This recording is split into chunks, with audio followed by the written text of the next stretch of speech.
All right, let's do it. So, our first question from Mr. Dan Evil Robot. Craig, when did you start collecting video games? Um, Taking it like getting really into the hobby seriously, probably about 2015.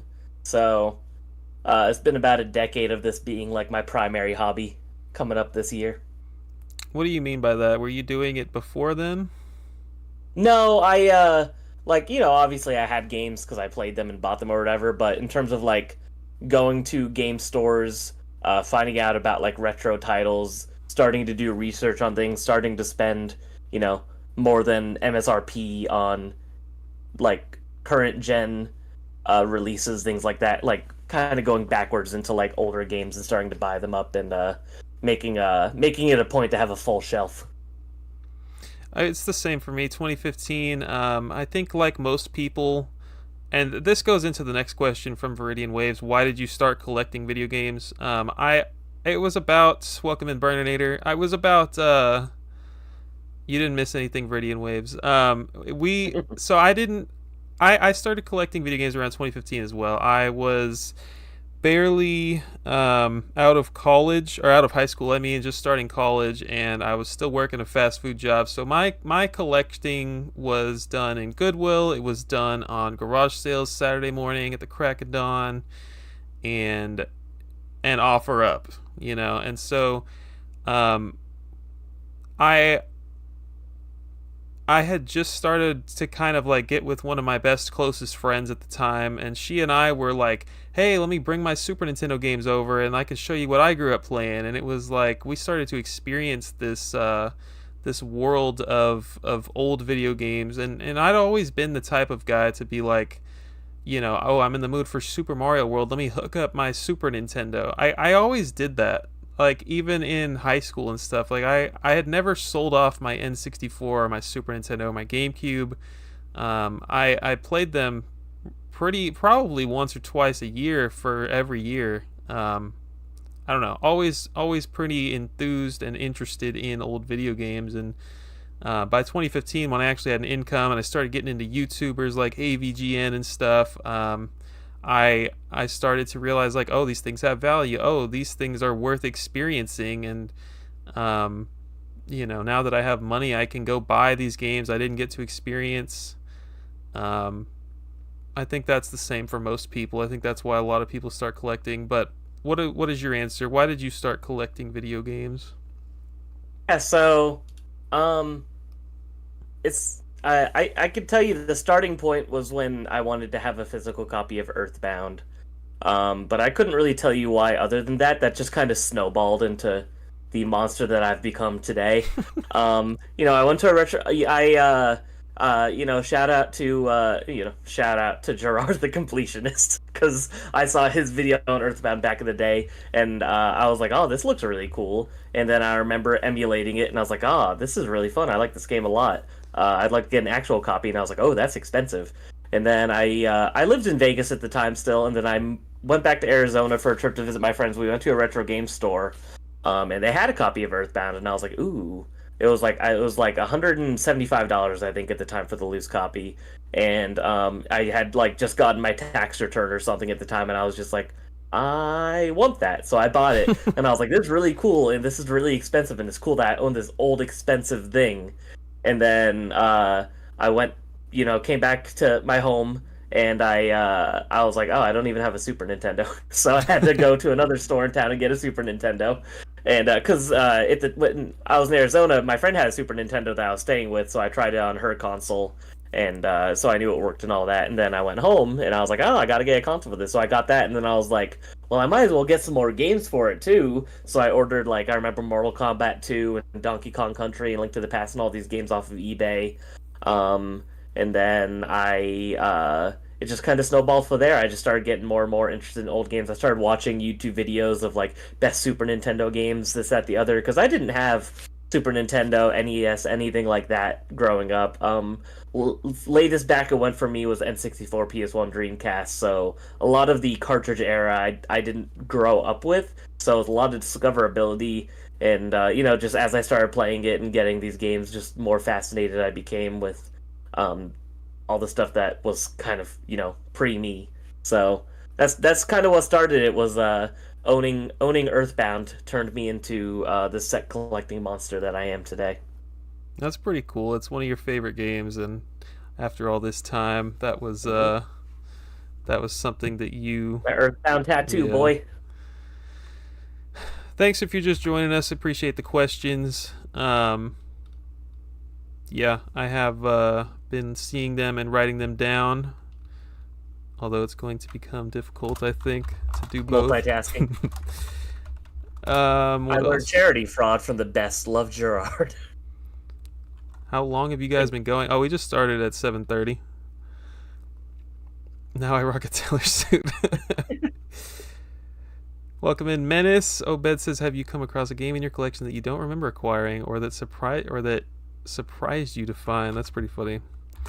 Um, you know, just today, I bought a lot of Dreamcast games, and one of the games was missing NFL 2K2, and it had the case manual but no disc. So I went and bought the disc separately, and then I went to add it to my collection app, and I saw I already owned it. So does that count?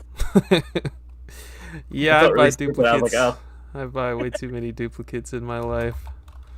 I haven't done it that often actually. I never did it with GameCube or 3DS or any of those. I don't. I've always been pretty punctual in that way. Like as soon as I buy a game on eBay or in person, it's like I add it to my app right away because Yeah. I'm always afraid that if I don't, then I'll forget about it. So very very rarely do I rebuy games. This guy. This guy, now I rock a Taylor suit.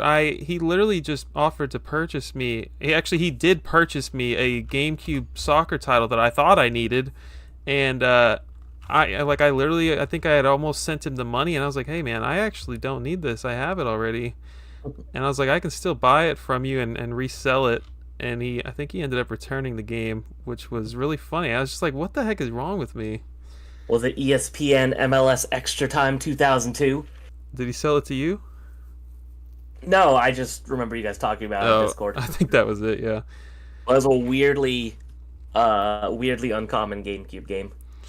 Thanks for the question, Menace. I'm writing them all down when you guys add them in here. Let's move on to our collections. So Mora Bros asked, how many games total are currently in your collection? Any idea? Let me pull her up. It's for me. It's 2,431 games. Woo-wee. That's off by a For few because me, Game Eye is missing it some is. games. Yeah, mine is. This is probably not totally accurate because I know I don't have my Japanese GameCube games logged, and I have a lot of those. But my app says 1,722. Probably add like another 120 on there. I have a lot of Japanese GameCube games, so probably like 1,840-ish. I was over the 2,000 mark at one point, but your boy has sold a lot over the years, so. I'm getting a lot of holy cows in the chat. I didn't think that was a big deal. Professional money wasters. Yeah, for real. How many of those games do you own that you've played? 2%. No, I don't Yeah, I know. was gonna say at least one game I've played. Yeah, it was Earthbound, and then you never played another one after your second Nope, I was purchase. like, this is great. It's going on my shelf forever, and so is everything else. Um, why don't you answer this one? What is your biggest grail? This is from Viridian Waves. I think he's asking, what is your biggest grail that you already own, not just like one that you're seeking out? Um, Probably just because it's my favorite game, or not my favorite game, my favorite thing in my collection. If I had to pinpoint one thing, and that is my Mother 3 Special Edition that came with the Special Edition Game Boy Advance, and it has Special Edition Game Boy Advance with like the Mother 3 logo and like overlay the island and stuff. It has a Franklin badge, which is an item from the game. It has like a carrying pouch with the Mother 3 logo, and then it has a copy of the game, but it's actually a variant of the game where it's like just like regular cardboard, like it's not like overlaid with like the glossy red and the logo and stuff. It's just plain cardboard that says Mother 3, which is interesting. and it only ever came in that special edition. So probably my favorite thing I own, just because it's the special edition of my favorite game of all time, and it's very expensive and very hard to find. So Well, that's freaking awesome. I don't know if I've ever seen that in your collection. yeah, I'll have to. I should show that off eventually. It's really cool. It's probably one of those things that's like on a upper shelf collecting dust, huh? Oh yeah. Well, I have a dedicated mother shelf in my game room, so which I don't think anyone has actually seen my game room in the chat. So maybe I should take a photo or a video one day. Sane people call that a shrine. Biggest grail. I don't. Your Mario World? There's another question that is like your favorite item in your collection. I think I would save that for that.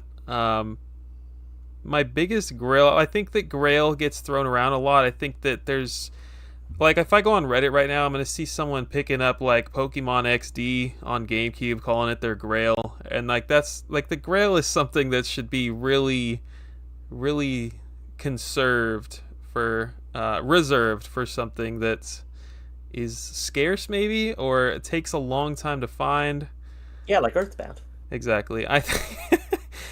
I think I'm gonna go just off the top of my head. I'm going to say the stupid combo pack on Game Boy Advance. Uh, I love that crap. I know I just called it stupid. I actually think it's so cool that I mean it just has a lot of personal attachment to me. It was my first like foray into like video game forums where I was out there figuring out if a game even existed with people on the internet, and then I just happened to stumble across one, and I found it for myself on Amazon for a couple $100. I know I talk about it a lot, but I really am proud of that thing. I'm happy to own it. I think it's a cool piece. So that's probably my Zach answer. said, "Whoa, I didn't know we were Grail keeping here." That's why I was laughing. I think Grail should be whatever you want, the most that you don't have and can't easily get. Hmm. I think that's fair. It is subjective. I think that there's like general grails, you know, of like hard to obtain things. But if it's something you're struggling to find and you finally come across it, it's okay to be proud of that. I ain't grail keeping like Christian here. Cool. I'll try to keep it moving here. Daniel Robot, what is the most expensive game you have ever bought? I can go first here. I I spent $1,500 on Pokemon Box, and Woo! it was like 90% of that. I think 1,300 of those dollars were with credit card rewards, so I didn't really spend $1,500 in my mind, at least. So I paid myself back 1,300 free dollars there. But shut up now, Rocket Teller Suit. Yeah, that was for sure not even not even close. It's so funny. I had to take off my glasses because I'm going to be very serious when I tell you. The most expensive game I have ever bought was Pokemon Box with the big box for $880. So almost half the price that you spent on your big boxless copy. Your incomplete non-CIV copy. I want y'all to know Box. I am in talks with someone right now to purchase a fully complete one, and I will not say anything else about it. Don't jinx it. And Don't jinx it. I hate everyone that thinks it's. You can't spend $3,000 on that piece of trash cardboard box. No, I got my first copy of Pokemon Box for $220 without the big box, and then I got the big box version for $880, and then I sold my extra copy of just the game, I think for like $600. So I kind of like totally ended up spending still way less. I got lucky in my situation for sure. All right. That was from Daniel the Robot. Next is from Funtime Wallace. What game do you regret not buying earlier as a collector? Go ahead. Or I can. There's so I many can go. of these. You can go ahead. Pokemon Box Minus XP is it's a peripheral for your GameCube that came in a big cardboard box that came with a memory card and a disc. It's basically a storage system for all your Game Boy Pokemon games. You can attach a cable to your Game Boy and import them. It was only sold at Nintendo's store.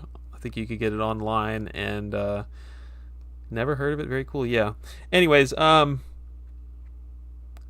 was the question? Most nope. What game do you regret not buying? So this one's interesting. I'm gonna answer it the fun way because the lame way to be about it would be like, oh, well, I was a college kid in 2015. I didn't have any money. But no, like Yeah. if I had money and I was trying to get something when it was cheaper, um, it would I mean, Pokemon Box is an option. Pokemon Box is certainly one. Maybe like Spider-Man Web of Fire, I think, is so cool on the Sega 32X. That crap is rare and no one has it, and I think it's incredibly cool. And I'm a Spider-Man fan, a Marvel fan, and everything. I go to that example a lot. I don't know what my deal is with Web of Fire, but that's a cool collectible. Trash game, cool collectible. You know, I feel like 10 years ago that game was probably still $1,000. Like that game was probably still super expensive. It was oh sorry, I hit my microphone. It was definitely always expensive. I remember seeing it in that same store that I bought Earthbound at, and it was still, I think at the time, at least like $400 or $500. I remember it being very expensive. So it's always been a pricey one. Sager says he has it in the chat. Cooler than us, that's for sure. There's so many answers I could give for this one, Funtime Wallace. I think that there are so many games that I want, and I'm like Super Mario Bros. Right? Like I could put that as the answer. That game is going to cost me what $300-400 to get a really clean or a decent copy, right? With like a circle seal. CIB Zelda on NES. I think there's a lot that I could go for, but go ahead. Yeah. Did you come up Yeah, with so one? I have this is a very Craig answer because this is a weird niche game that no one's ever heard of. Kodelka on the PS1. I remember when it was floating around like $80 like 5 years ago or so, and I was like hoping that it would go down, and I just never bought it because I was hoping I'd either find it in person or just get a good deal on it, and I kept waiting and waiting, and now it is a $300 game, and has not gone back down. I'm looking at the price chart right now, and since 2021, it has been between $350 and $300 basically, Oh wow. consistently. So yeah, it's a horror JRPG on the PS1. It is the very first game in the I believe it's connected to the Shadow Hearts trilogy on PS2. So it's a game that I've always wanted to play. Always thought it seemed super cool. Always wanted to own, and it's an SNK game. So lots of weird, interesting things about it. But it's a little too expensive now for a curiosity purchase back compared to when it was $80. So you kind of want to play it, but it's not something you're dying to spend like whatever it goes for now. I mean, I want to play it, but my thing is like, it's so expensive that it's like I'd rather emulate it, and then if I love it, then I'll eventually maybe cough up the cash for it. But something like it's like PS1 is very easily emulatable, so I could just emulate it if I really want to play it now, and then maybe eventually save up for it or trade for it or something else. Horror is on another level. I bet that game took notes from Piglet's Big Game. We can answer this one real quick, I think. Craig, have you ever bought a game from the Pawn Store's pawn shop? I wish. I so wish. I still haven't gone. I need to go see if I can meet my boys Rick and Chum Lee. I know I mentioned this earlier, but real quick, if Craig has any audio issues, like if you see his audio coming in later than his mouth is moving, please let me know so I can fix it, but hopefully that won't happen. Yes, please. Blink says, "What's the coolest thing in your collection that you think the fewest people know about it? Know about?" Fewest people know about. All right, so I'm gonna go with something super obscure, which is I have a unpainted model kit of Cat from Gravity Rush, that I've only ever seen one of, and it's mine. But it has like official PlayStation branding and all this other stuff in the baggie it came with. So I can't even like research it. I don't know the story about it because I can't find anything on it. But I saw it on Buy many years ago, and I was the only bidder, and I got it for like $10 shipped. Oh wow! But it's, as far as I can tell, it's an official Sony licensed PlayStation product. So I'm like, this might be like something insanely rare. I could probably come up with a better answer had I given it more thought than just on the spot. The answer is probably I don't know. You think anybody knows about the Rayman 2 watch bundle on PS1? I don't think it's well known. Hmm. Less people probably know about that stupid balloon pop variant on Wii. That you know, Not in this damn community. Daily Beating has two of the Rayman 2 watch bundles apparently. He's a real collector. I'll try to think of a better answer for that one. That's a great question though. Funtime Wallace asks, "What game do you regret selling as a collector?" Hmm. I mean, many. I've sold so much stuff over the years.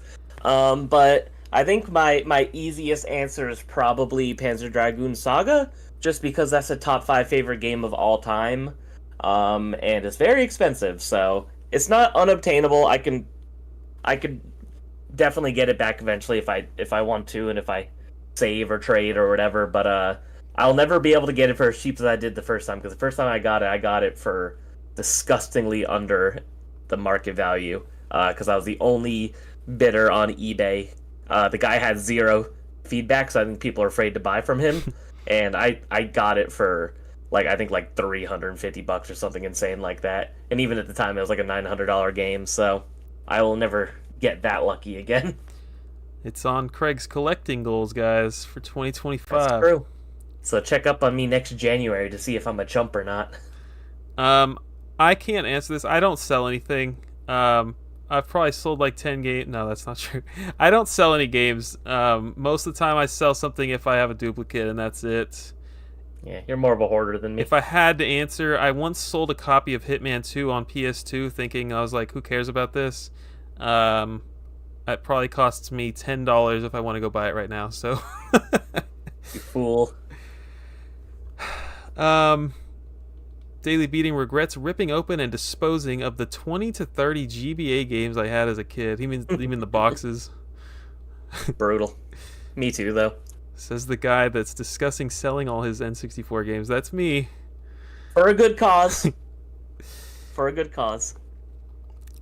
Viridian Waves, what is your favorite item in your collection and a bit of why? Is that your Earthbound answer? I mean, your Mother 3? Yeah, but I guess to give a another answer, I could say my CIB Earthbound is very special to me as well. So, because I had just the cartridge for many years, and it was very exciting to upgrade to the complete in box copy. Very cool. Yep, we're going to talk about that one in the next episode. That game costs a fortune, complete in box. For no reason. Yeah, so I'll put Super Mario World here. I love Super Mario World. It's probably the first game I ever picked up and played in my life when I was around 3. Viridian Waves wants to know why it's special to you. So Super Mario World is my favorite item because it is the childhood copy I've had, but the box isn't. I actually earned a bunch of money, so quickest of story times. I had a friend who was getting out of Funko Pops, and I sort of sold them all for him in exchange for a percentage. I don't remember. He gave me a cut of whatever they sold for. So I made easily $750 selling his pops. He was a big pop collector, and that was just my cut, right? Damn. And Hella commission. I sold them all on Mercari, and I was like, all right, I gotta buy something big now, like for the video game collection. I bought myself a complete in box Super Mario World, which I think was like 750, and so between loving that game and having that sentimental attachment to it, and then just like being able to upgrade that copy to a complete copy, that's definitely my personal favorite item in the collection. I guess to give a bit of why, since he was asking, and I guess I didn't really totally clarify. Earthbound was the game that started my my collecting journey. It's one of my favorite games of all time. In general, the Mother series is my favorite video game series. So just like I said, being able to upgrade to a complete in-box copy of a game that has a lot of sentimental value to me in terms of the collecting hobby, the retro gaming hobby, all that different stuff. It's a very special thing to me. It's one of those things where it's like, God forbid, house fire. I had to grab a couple of things. That would be one of the things I would grab on the way out. We have a question about House Fire at the very end. Hey, there he is. Welcome in, Blink. Great stories, thank you. How's the Funko market in 2025? That's a good question. I'm so far removed. Welcome in, Dan. I'm so far removed from the freaking Funko market that I have no idea how it's doing. I don't know.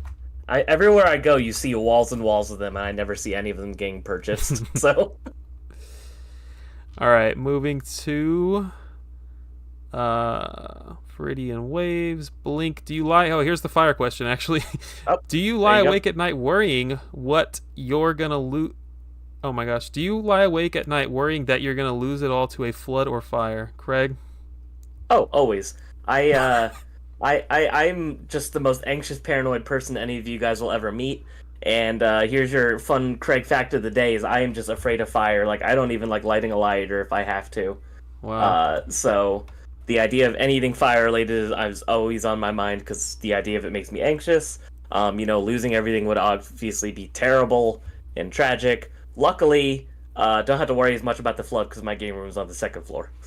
So, but fire goes up. So yes, I worry about the fire. Floods are pretty common here in Texas. No, I don't. I probably don't worry enough as much as I should about my collection. I think whenever I get into my own house, I currently live with roommates, but whenever I get my own place and get my own game room all settled and everything, I think I want to consider getting insurance. I think that they are. He said, "I'll stop using fire emojis." Sorry. I know. Every time you type in a fire emoji or use one in the Discord, I'm like, Yeah, I'm not worried about it. I guess I don't really know people that experience house fires. Like it just seems like such a random thing that wouldn't happen, but I know it's possible. But yeah, I would like to look into insurance for the collection at some point. This stuff costs a lot of money. It would cost a ton to replace. Tell you right now, I'm not gonna replace it all if it disappears one day. yeah, definitely not. I will say I do have renter's insurance, which pretty much covers everything. So I'm okay on that front. Nice. I do not own my house. Mora Bros asks, "What is your favorite console to collect for?" Um, for the longest time I would have said GameCube. I don't know if that's really the case anymore. I don't have a lot, but I still think Game Boy Advance is actually probably the most fun console to collect for. Ginormous library where you're always discovering something new, and finding a lot of games complete is challenging, but rewarding when you do find it because it's hard to find them in good condition and actually with everything. And it's very often could you find super rare games for super cheap because the library is not well documented. A lot of people don't know the super rare stuff, so got to give that to the Game Boy Advance. I'm just gonna say ditto for everything he just said. I love GBA. Um, I mean, I had one growing up, so like that's cool and all. But no, the actual like collecting side of GBA, just the last 6 7 years, been diving deep into researching it, figuring out what's rare, making the set list, and just like I've got 250 plus CIBs over here that I have had so much fun collecting. Making the save search, going to game stores, finding that they underpriced a game because I didn't know this freaking volleyball game was worth more than $12. Shout out to Vinny in the chat. It's just crazy to you can't do that on GameCube. There's 554 GameCube games. Every single game store in the country knows what they're worth. No one's going to undervalue it. I guess you could say like that cool NHL variant you have, but like as far as like standard releases, Mhm. you know that game, nothing on GameCube is going to be underpriced like that. GBA, it's just because of how uncommon, because of how little some games sell, their price charting value doesn't go up even on CIB or whatever, and so that's why this happens. Game stores look to eBay. Oh, I can't find it on eBay. Let me look at price charting. Oh, it sold for $12 4.5 years ago, so that's probably what I'm Yeah, gonna that's the sell it last at. time it sold. Exactly. So long story short, GBA, I love that crap. Yeah, yeah. I would love to beef that up again one day. At one point, my Game Boy Advance collection was like probably as cool as yours. So, got to get back there one day. I'd love to say Game Gear, but that freaking console It's is too hard. it's It's too too hard. expensive. Yeah. You And it's don't. like anytime you find a game, it's like $700. So it's like Game Gear is awesome, but man, that is a rich man's console to collect CIB for sure. OG CIB doesn't even have the set yet. He's still looking for like 2 games. That should tell you to stay away from that set. Yeah. If he can't find it, it's like it doesn't exist. Matthew Vania from Instagram asks, I'd like to hear about how you got that Rayman 2 watch bundle. All right, Craig? No. I I got that PS1 Rayman 2 watch bundle. It is so basically I just found the watch and the cardboard box on for $25. It was missing the game, and that was an instant purchase, right? Like I was we still collecting sets, shaking my head. That was an instant purchase. That is one of the coolest pieces of my collection. That thing is always listed for like $500, $800. Like you can't get it cheap. And I just like had a save search, and this crap pops up, and I bought it instantly. And thankfully, the game inside is not for resale. It's not like I had to go I was gonna ask, incorrectly married parts or anything. It's correct. So yeah. is there any better adrenaline rush to the no hesitation buy it now on eBay? Like you see something, you're like, Yeah, that's very rare, but it's a good feeling. it's a great feeling. Sadro, are you talking about Game Gear, or GBA is not as expensive as you think? He's probably talking about GBA. Game Gear is ridiculous. Fun. He's still collecting sets, SMH. Oh, he was talking about Game Gear. What a baller. Um, Funtime Wallace asks, if money or scarcity on the market wasn't an issue, if you could have one gaming item, what would it be? Hmm. I think I think we've talked about it a bit before on another episode of something of the millions that we've done. But number one thing I would love to own that's impossible to own is the Earthbound Beginning / Earthbound Zero prototype. It's I don't think it's ever gonna be on the market ever again. But that would be the coolest thing because it's like that was supposed to be the first Mother game in America, and it wasn't. So it'd be really cool to own that piece of history, especially since it's like a completely done, like finalized version of the game. So Yep, definitely remember that. And I'm going to say the same answer I did from that episode too, which was probably NWC Gold. I want to be one of the few people that is the coolest people in the world. That would be a nice feeling. would you really rather that more than a gray cart? Whichever one is rarer. I don't like there's like less gold ones, right? I think so, but I don't know. I feel like it's cooler just because the gray ones were the ones that they actually used. So I'm not sure off the top of my head. I gotta yeah, give it some thought. if I had FU money, I would go for the gray one personally. No hesitation, eBay buy it now after looking for over a year is the best feeling. Oh yeah, oh yeah. Grade your replica, definitely less than 10 graded. That'd be awesome. Viridian would also go for the gray. All right, well, F me then, guys. You fool! What is your favorite console to collect? Okay, Danny Little Robot says, what is your personal favorite variant in your collection? Ooh. I got one. It's the it's the Frogger 3D Nintendo 3DS bundle. Oh yeah. That thing is so stupid. It's not stupid. It's incredibly cool. I gotta stop calling this stuff stupid, but it is stupid. It's okay. It is stupid. It came with a clamshell for your original Nintendo 3DS. It's a big box. It might have been an Amazon exclusive. There's like no information about it, and good luck finding one. Alex, it was like 2016, 2017 probably. Go ahead. I have a few answers, but I want to try not to repeat myself because I know I'm going to have certain games that I would use for a lot of the same answers as we go through the questions. So I'm going to give a shout out to the Bratz Forever Diamonds variant on GameCube that comes with different Bratz doll outfits. I have 2 out of the 3. So I'm still missing the third one. If anyone has any Bratz GameCube games with doll outfits, hit me up because I am looking for the third outfit. I'll let you know which ones I have. I have one. Also, Best of Day to Remember album. Never mind. I'm not going to commit to that. Let's move on. I I think it was like 2017, 2018. Alex Charns. Bratz Rock Bratz. What is which one is it? Bratz It's the Forever. Forever Diamonds with the ones that has the outfits. Yeah, he does have that NHL variant. Seijiro.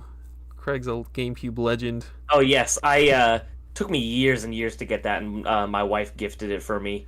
So shout out to my wife What, being a real I'm one. getting distracted. What was I about to talk about?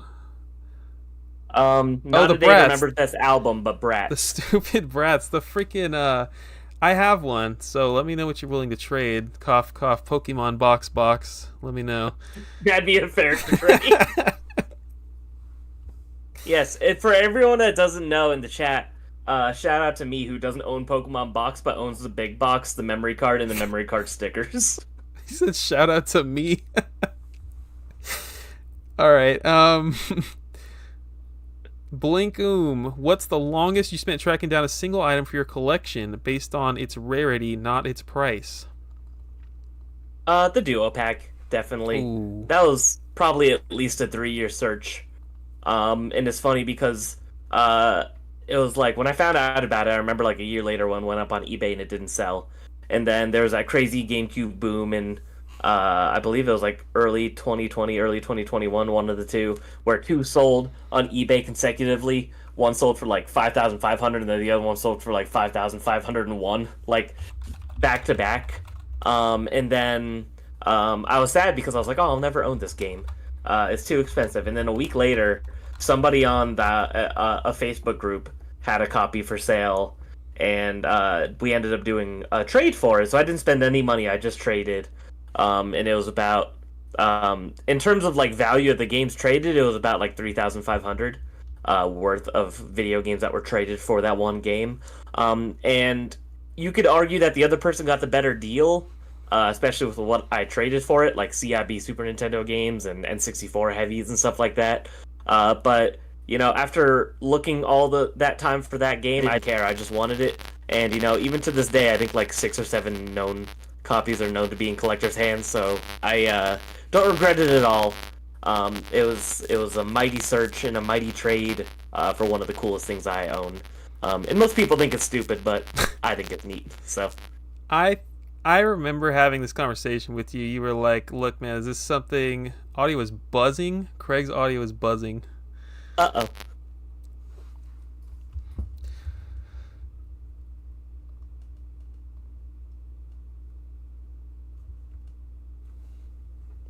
Well, let me know if it goes away, y'all. Uh-oh, uh-oh.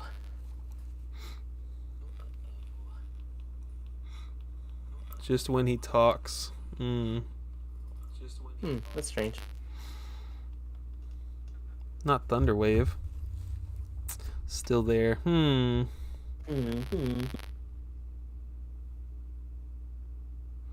Craig, hang up and You then gotta be rejoin the quiet. call. Alright, let me hang up. Bye-bye, guys. Oh, y'all got this weird view of me now.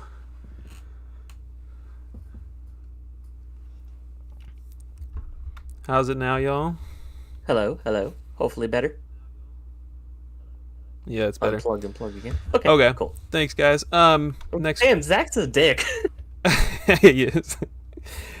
You're fired from my show that you do with me, actually. So, what I was gonna say is Craig is a legend with GameCube. I hope y'all understand. This man has the coveted GameCube Duo Pack. He has the NHL variant that only Seijiro knows about. Yeah. Yeah, that's to this day I kept all like the variants and stuff, so I still have all the crazy rare stuff, which is kind of fun. Yeah. But it's funny because I remember consulting you and then another friend of mine like about like what I was trading towards this, and I remember the other friend was like, "Who cares?" He's like, "You're not gonna find it again." He's like, "Just trade him whatever he wants," and I was like, "You're probably right," and to this day he's right. Because I definitely wouldn't have ever ponied up $5,000 for a copy. So the fact that I technically got it for less than other copies sold for, and you know, maybe only one other copy's been up for sale since then, all these years later, definitely worth it. Blink, I don't know that I know the answer to this one for myself. You know, there's a lot of stuff that I have save searches for that is super rare that I just don't want to pay for whenever they do come up. Like the Rayman Watch Bundle, could have bought that 10 years ago. It's just cost a fortune. Um, there are things I wasn't looking for like Rayman related stuff that I just bought like on a whim. Was like, holy crap! Like I didn't know this even existed. Let me buy that. I don't know if I have an answer at the top of my head. Good question though.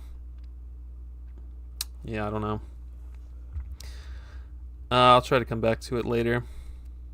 Seijiro, I don't think anyone has seen an Xbox version of that NHL. I have seen PS2, but I've never seen Xbox personally.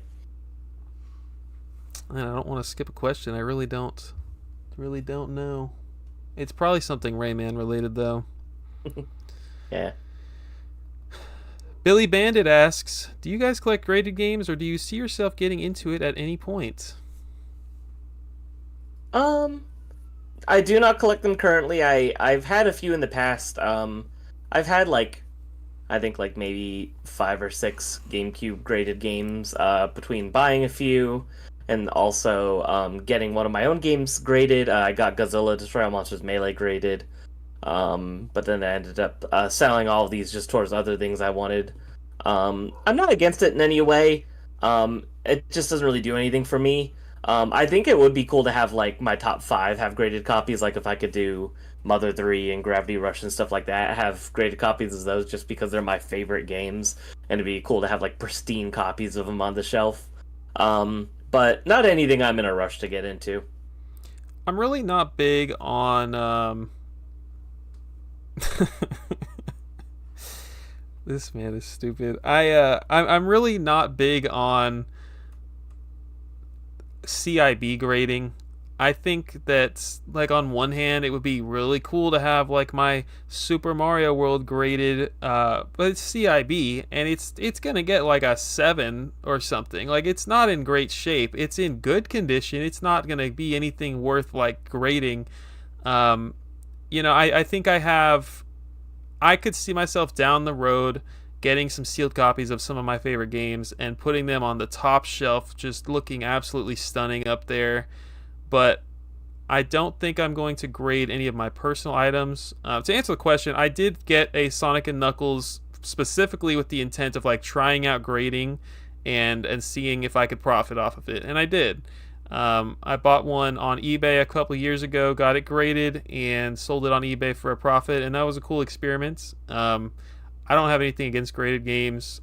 I think that they are just not for me. I think that they cost a lot of money, and like I'm the guy that wants every game on the planet, and that's going to slow me down when I'm spending an extra $60 to send something in to get graded, or I'm spending an extra $600 to get something with shrink wrap and a freaking case on it, right? Like, I want everything, and I don't think that's, yeah. I could see myself getting a select few down the road is my answer. Yeah, and admittedly, I am just a fan of just nice acrylic cases on things. I got some graded cards. My wife has a ton of graded comics and stuff, so grading in general is nothing that I'm against. Just with games, not a priority right now. But like, a nice Yu-Gi-Oh card, don't tempt me. Do you have Ogre Battle 64, Craig? No, I wish I still did. I did have a CIB copy at one point. I would like to get that eventually because I think it's one of the coolest looking box arts on the N64, and it's just a weird N64 game. I do not own it. Have you seen the Last Gamers collection? Yeah, I have. He's pretty incredible. I mean, I don't know anything about him. He has a mansion to display his game collection. I'm just like, what do you do? And are they hiring? Yeah. For anyone that hasn't seen it, it's probably got like 20 million views. He's just some guy in Australia with an insane worldwide collection. And he's got like his own personal arcade. It's just crazy. It's absolutely nutty. But it's like he also collects he has like every game magazine ever too. It's like he just has tons of interesting stuff. I think his game collection tours are like 2 or 3 hours long, so it's like you check it out, but pack a lunch, you're gonna be there a while. It's a video from The Last Gamer is the YouTube channel, Viridian Waves. Just type in The Last He's Gamer. gonna kill all of us so that he's the last one remaining. Menace XP asks, what was the best game you found for the best price? Ooh. I think I gotta give that, in terms of like, what is worth versus what I paid. I think I gotta give that to Magic Knight Rayearth. I don't own it currently, but that's about $1,000 game, and I got it for $200. So I got a lot with a bunch of NES games, Genesis, N64. I got a couple N64s in there.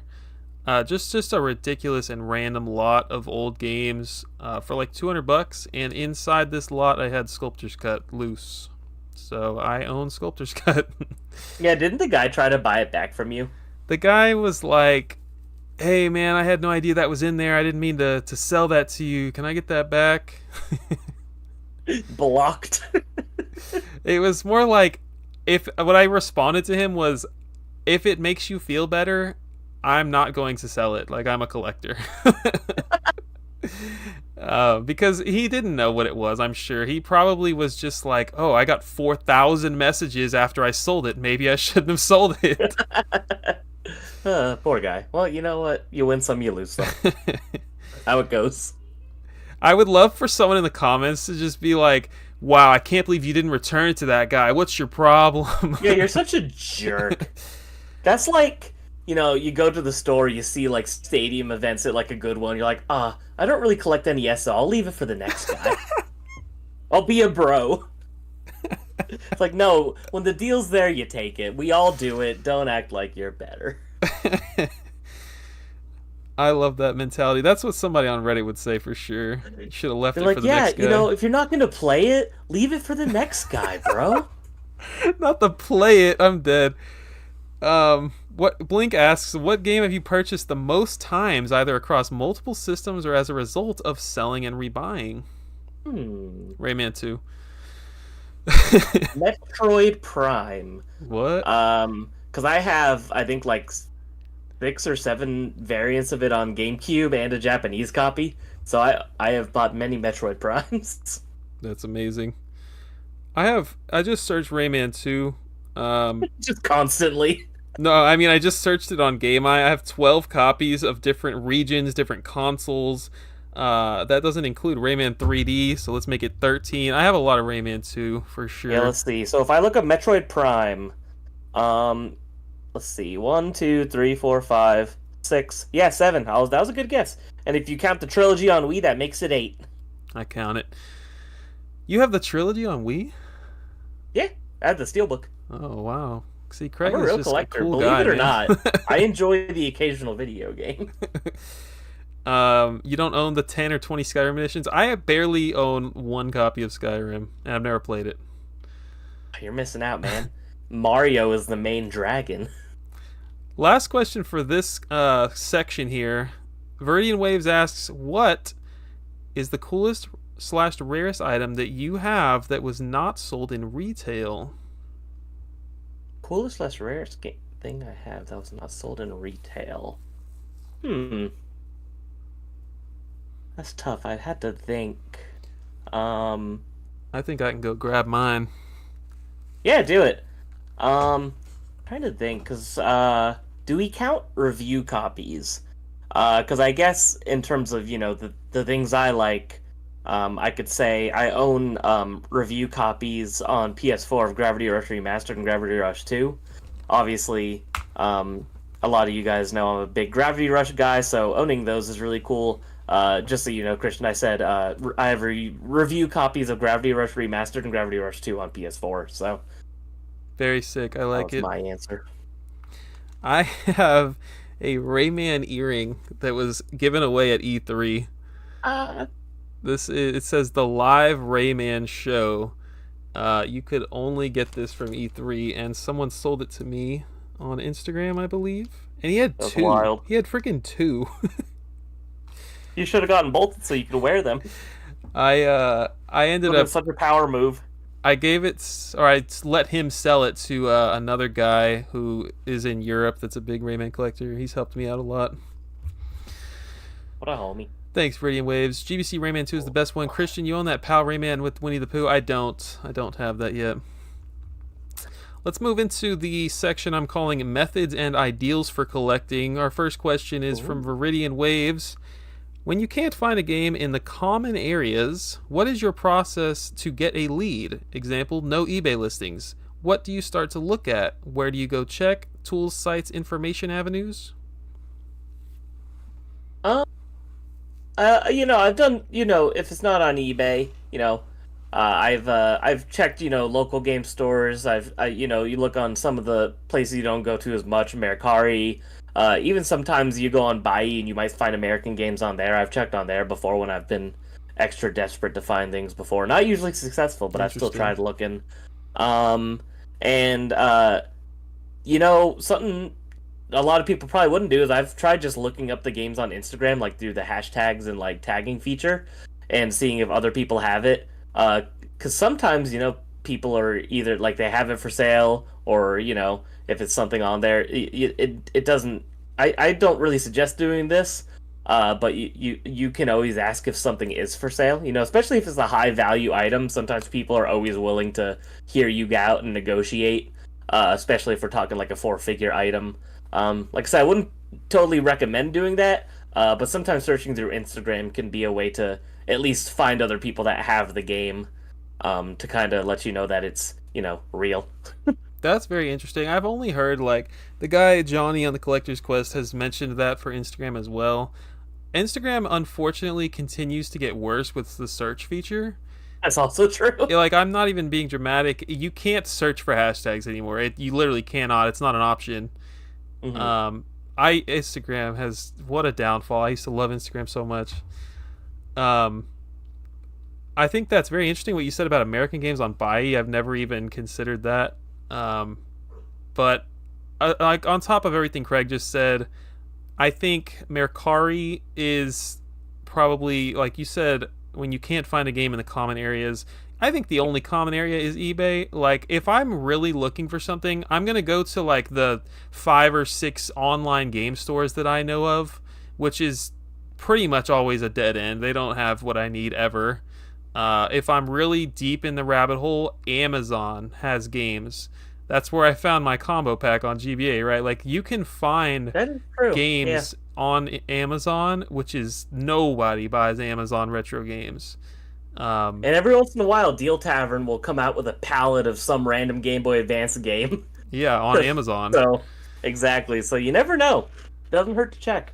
What else? I definitely. So Vinny made a joke. He said they use me and Tyler. I definitely reach out to my friends and let them know what I'm looking for. I bought Castlevania Legends, I think, last year. I was just like, hey, I got this money set aside. I want to buy this game whenever you find it in this price range.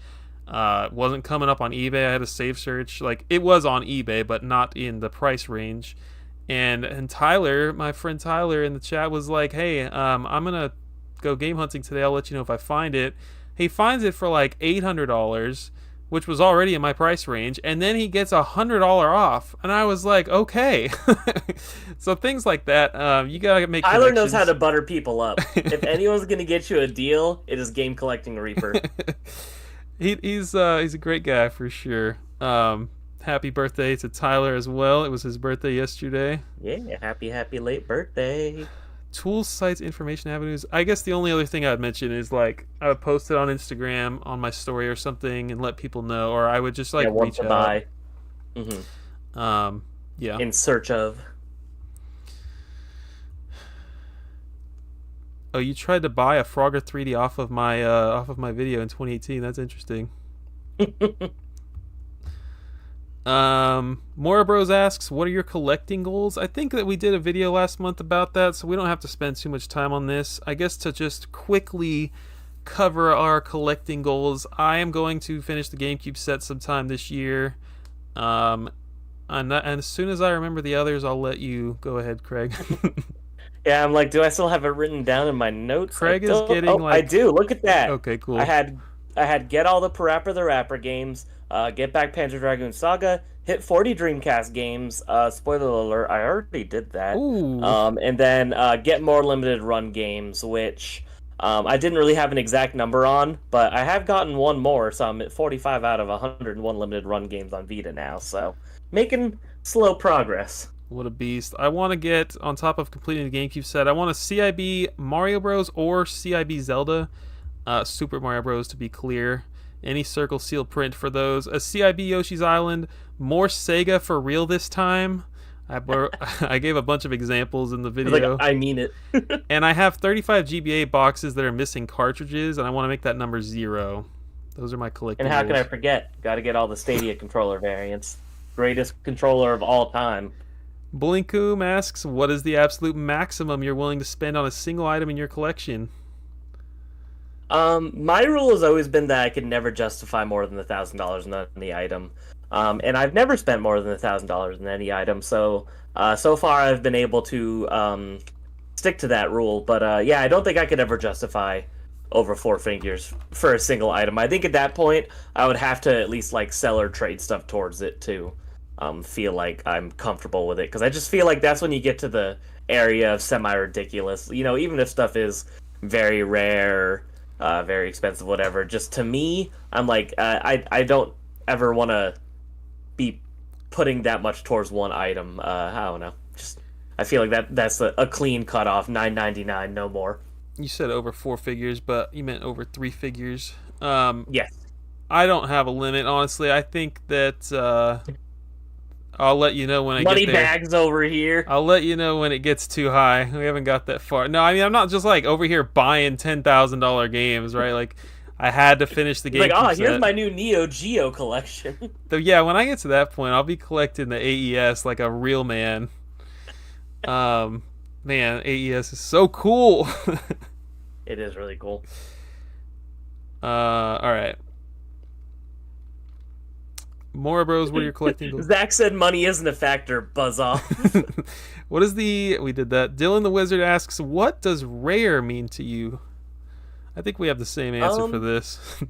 I think, to me, rare is anything that takes effort in finding or purchasing. Like, you can't just go on eBay and buy it right now. And, you know, there's a little bit of an asterisk, because obviously things appear once in a while. But... you know, it's kind of up to discretion, you know. Yeah.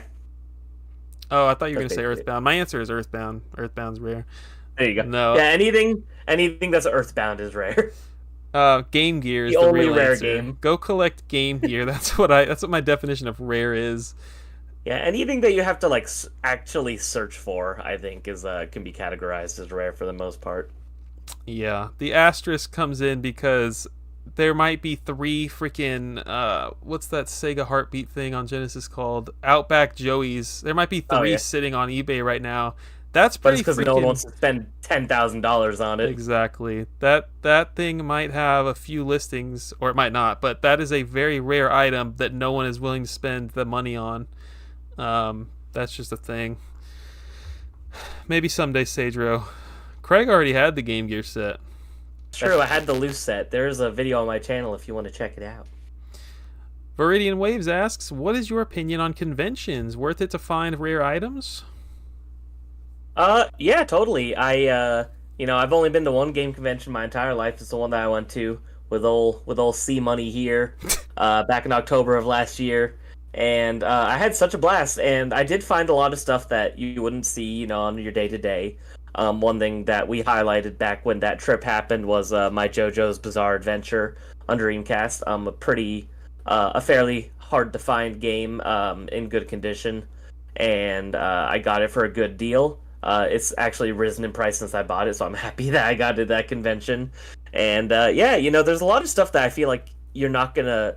You know, you're very rarely going to see it either at your game store or on eBay any day of the week. And you go to a convention, and that's where you could find some of this crazy rare stuff. Yeah, I second all of that. I think conventions are totally worth it. Like, I don't have to drive. I don't have to fly to get to a convention. Like, if you live in, like, freaking... what's a stupid state? Like, Idaho or something? Like, what do you... You gotta freaking fly somewhere. Fuck you if you're from Idaho. Is what he just said.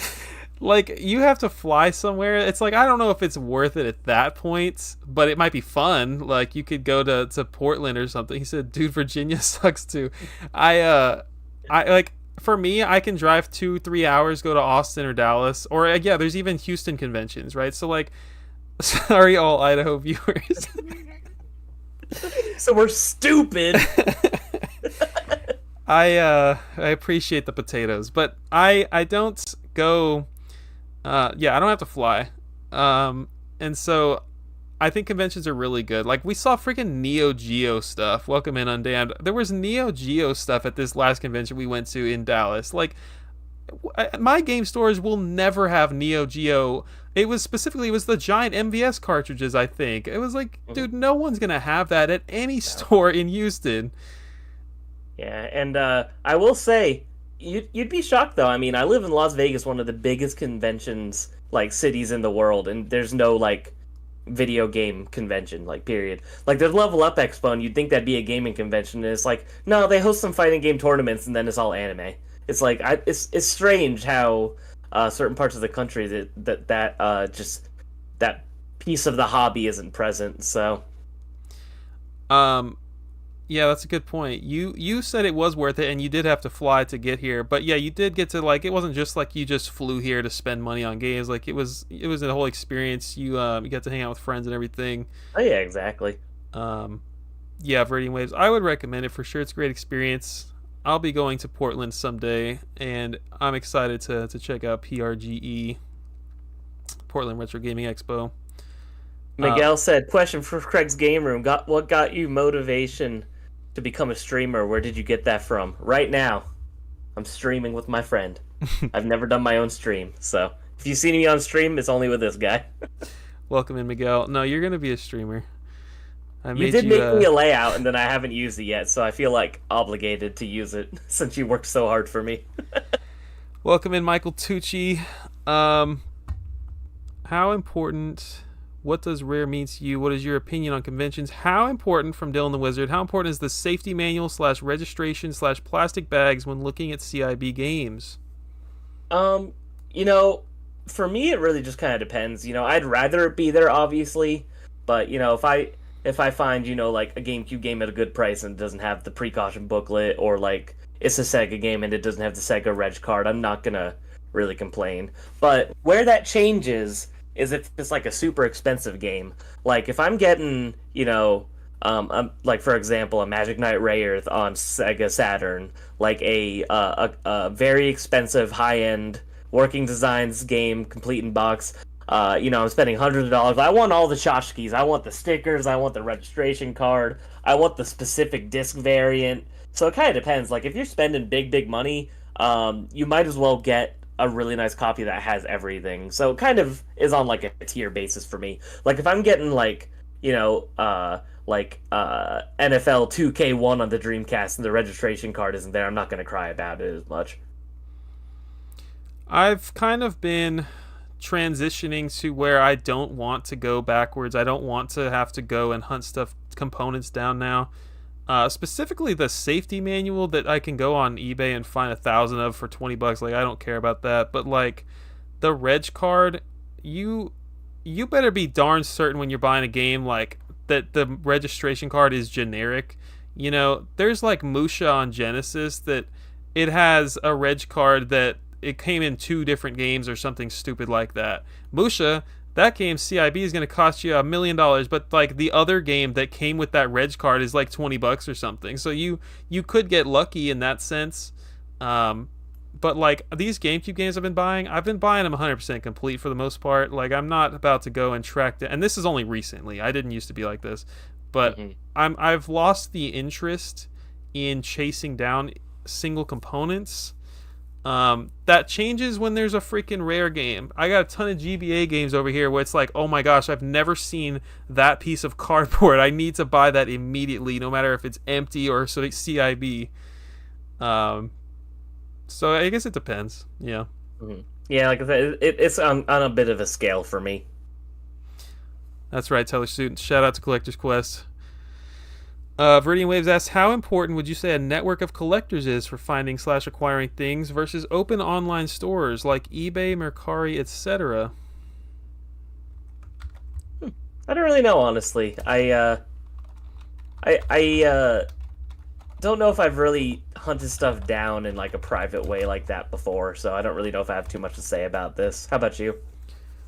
I think the GBA community has helped me immensely to Hmm. locate things I'm missing, specifically on Instagram. You know, I've met so many great people like Retro Buy and Sell, who have just been doing this research alongside me. We discover new games we didn't know existed, or not. I mean, not necessarily that, but like we discover, oh, this game's pretty uncommon. I need to look out for this. Let me tell this guy to make a save search, or oh, better Hmm. yet, here's a great example. Someone sees a game listed for sale on Facebook that you never would have saw because you hate Facebook. That's me.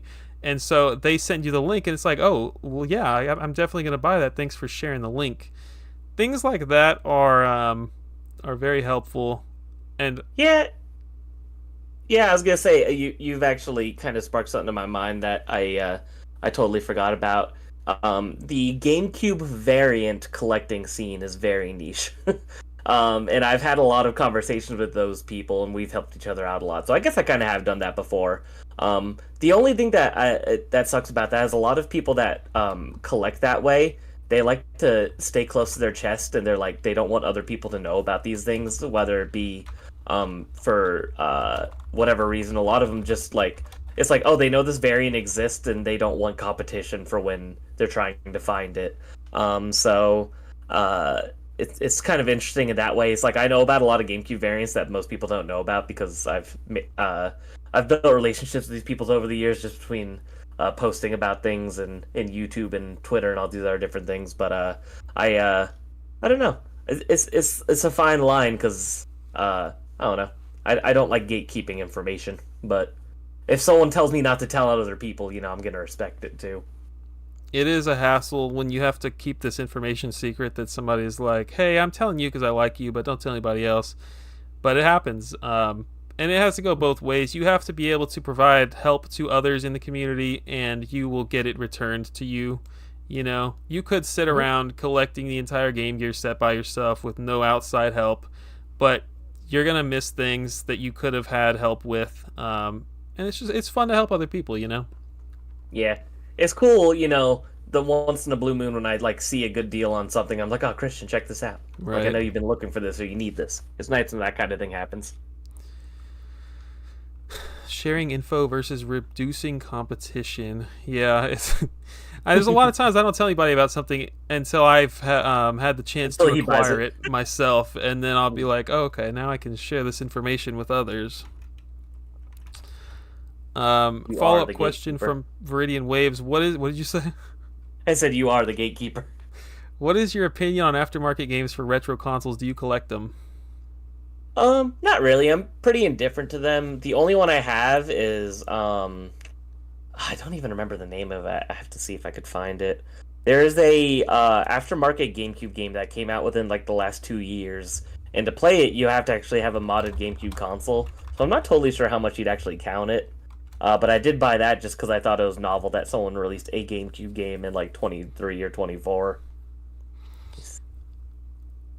I'm not really into aftermarket stuff. I think that they're cool if you're into it. Awesome. It's not for me. I mean, I have so much stuff. I have so much actual like real stuff I have to spend money on that I think that it would just take away from me spending money on the real stuff. Mhm. That's totally fair. I used to be for a little while into reproductions of uh, Japanese exclusive games that had like fan translations and stuff, but with how easy it is to emulate on literally like a toaster in 2025, I just emulate games the old-fashioned way now. I do have a few that people have gifted me. Hannah got me Terranigma that plays on Super Nintendo. Oh, That's a cool sick. one I want to play someday. It came with like a fan made box and manual and everything. It's pretty That's sweet. cool. Do you I have a fan translated Mother 3? I do, yeah. I was about to say she also Hell yeah. gifted me that. There you go. That's the most important one. The Burninator asks, "Do you collect art books, lore, or maps from games?" Not often. I have a couple of art books. I have a Gravity Rush art book, and I have some Gravity Rush guides. I have a Fire Emblem Awakening art book, but not something I've dived too deep into yet. But I could see it being a dangerous rabbit hole, especially with like there's some really fancy like Final Fantasy ones that they've done for like all the games, and it'd be really cool to own stuff like that. But gets expensive quick. They usually are beautiful, expensive hardcover things, you know. Um, I think they're incredibly cool, and I like receiving them as gifts. But I don't want to spend my own money on them because it's like, okay, there's $100 I could put on this book, or I could buy a $100 video game, and that's just where my priorities are personally. I get that. But I've got some cool ones. I have some that come with games, right? Like the Metroid Dread Special Edition came with an art book, for example. Um, but even then, if I'm being real, it's sitting in the Metroid Dread box, never to be seen the light of day again. You Right? probably never even opened that book. You probably took the game out, went cool, and then put it back in the box. um, Maps from games, like if a game comes with a map, like when I get my CIB Zelda, I'll have that map. There's definitely some maps in my collection for sure. Cozy asks, what game made you go from regular collecting to complete the set? What made you go from regular collecting to complete the set collecting, comma, which most people consider insane? It is insane. It's stupid. No one should do it. I remember the first GameCube heavy I bought was Fire Emblem Path of Radiance. At the time, I think it was like $110 for a fully complete copy with like the Nintendo Power inserts and all that stuff. And I don't remember exactly how it like snowballed from there, but I was just like, man, wouldn't it be cool to have every GameCube game? And then I was like, has anyone done this before? And of course people had, but I started looking it up and I was like, whoa, that's cool. I was like, whoa, 558 games. That's not too bad. And then I just started going to my local game store in Vegas and every week I was buying like 10, 15 games, like whatever I didn't have. So, but it's like I did that and then I became friends with the people that owned the store and all that. So it's like it turned into like a whole cool thing and it's like it was a fun snowball. So, but no, I don't recommend it for anybody. Welcome in, Mora Bros. Welcome in, Racer Nando.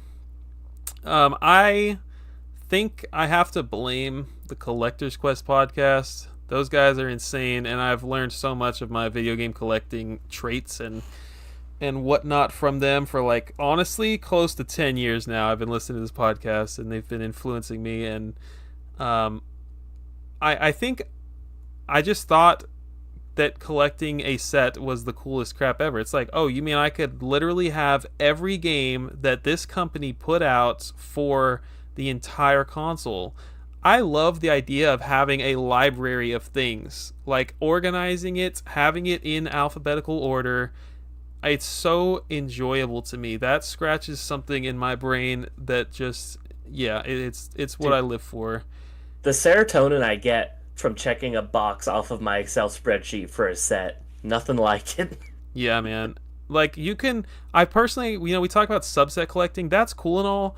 It does not scratch the same itch. It's not like I've been keeping a checklist for like all the Rayman games, and one day I'll have the complete Rayman set worldwide. It's not the same for me. I think collecting 554 GameCube games and saying that there's a game that came out on GameCube that I want to play. Yeah, let me just literally go to my freaking wall and pop it in. I can do that. Like, I think it's awesome.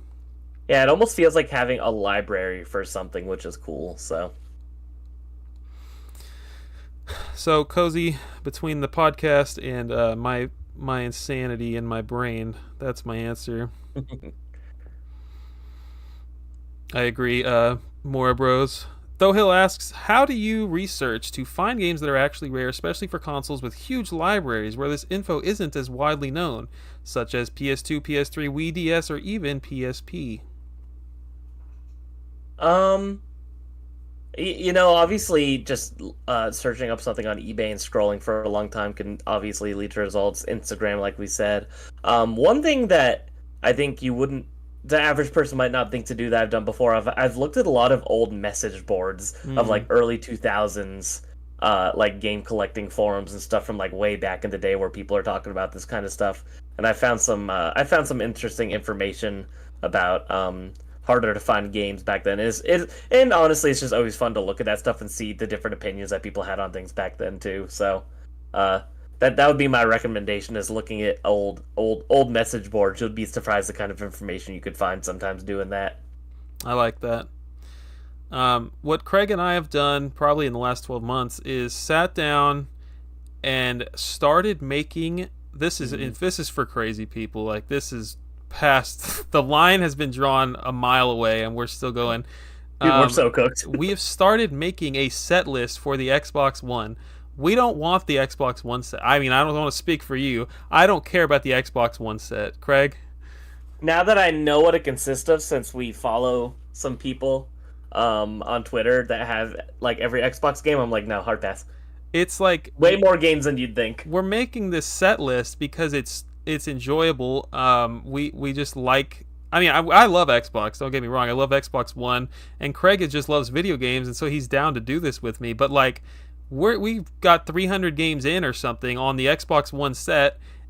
No, I'm talking about Xbox One, the one after 360, and so it's like at some point you come across like, oh, what the heck is this game that I've never heard of in my life? And then you search it up and you're like, oh, there's 2 copies listed on eBay. No one cares about this. I'm gonna keep this, or I'm gonna buy this. Like, it's cheap, it's rare. Like, that's my answer for Though Hill. Like, that is the way to discover games. But you have to be working and just like staring at a computer screen forever. Like, Yeah, it it takes a takes. ton of effort. Yeah. So regardless of how you do it, how you discover rare games, like, you're going to have to put in a ton of effort, because if it were easy, everyone would know them, you know. Hmm. Yeah, and it's especially hard when it's a console that nobody cares about. Especially because Microsoft has trained their audience to stream their games and play them all digitally. So it's like no one is buying these games, no one's really paying attention to when they even come out and what's being released. So it's like you have to do some really heavy duty looking sometimes, and sometimes it's like you can find a stock image, but you don't actually know if it exists. You can't find copies for sale. It's crazy. So he asked specifically for like PS2, PS3, Wii, DS, PSP. Those set lists, you can go on Google and find them for sure. Maybe not Mhm. DS, but like the rest of those, you can just go find those. And instead of making your own set list, the easier thing to do for those would be like literally scroll through them and find games you've never heard of. Also, like price charting, like just scroll through the library of on price charting and be like, oh, there's a game I never heard of. Let's see what it's worth, or like let's see how many are listed on eBay. I guess not what it's worth, because it might be worth $5. Um, that's another thing. I was gonna say yeah, because price charting is actually very good about it might be missing games, but it's almost never gonna have a game on there that doesn't actually exist. For example, there's like a Barbie horse riding game that does exist. It released on PS2, common cheap game. But for many years, for some reason, price charting had a GameCube listing on there, and it was just there for no reason, even though the game doesn't exist. And then, like, I just checked, and they did delete it. So after however many years, they got rid of the listing on their website. So they're pretty good about making sure that phantom games, I guess so to say, don't get listed on there. So price charting could be pretty useful for that. Yeah, as much as we dog on price charting, it has its uses for sure. Faux show. Viridian Wave. Oh, Vinny, I think what we ended up doing was saying we're gonna do Series X and Xbox One, and depending on what the case says, like I have a column with drop-down chips that says Xbox One, Series X, or both. I think that's what we ended up doing, Craig. Yes, Okay. it's extraordinarily extra. It's pretty ridiculous It really is. how they've done this. The stock image thing happens a lot, honestly, with canceled or rare games. Yeah, I was literally just talking to somebody on Instagram the other day. Um, the freaking there's a game called I'm not gonna remember it. There's a game on Xbox One that like has a stock photo, came out physically in Europe, and even Best Buy has a freaking Listing. listing, and this game just like does not exist. Like it never actually came out as far as I can tell. That is a very real thing that is an issue with games released past like the year 2000. Like, you have to worry about that.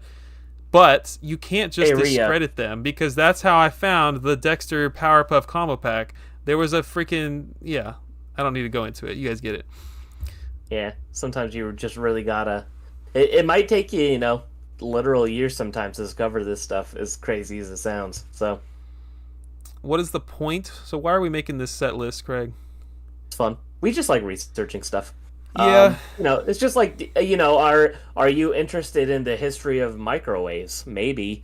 It's just fun to learn about the things that you like. It doesn't really matter.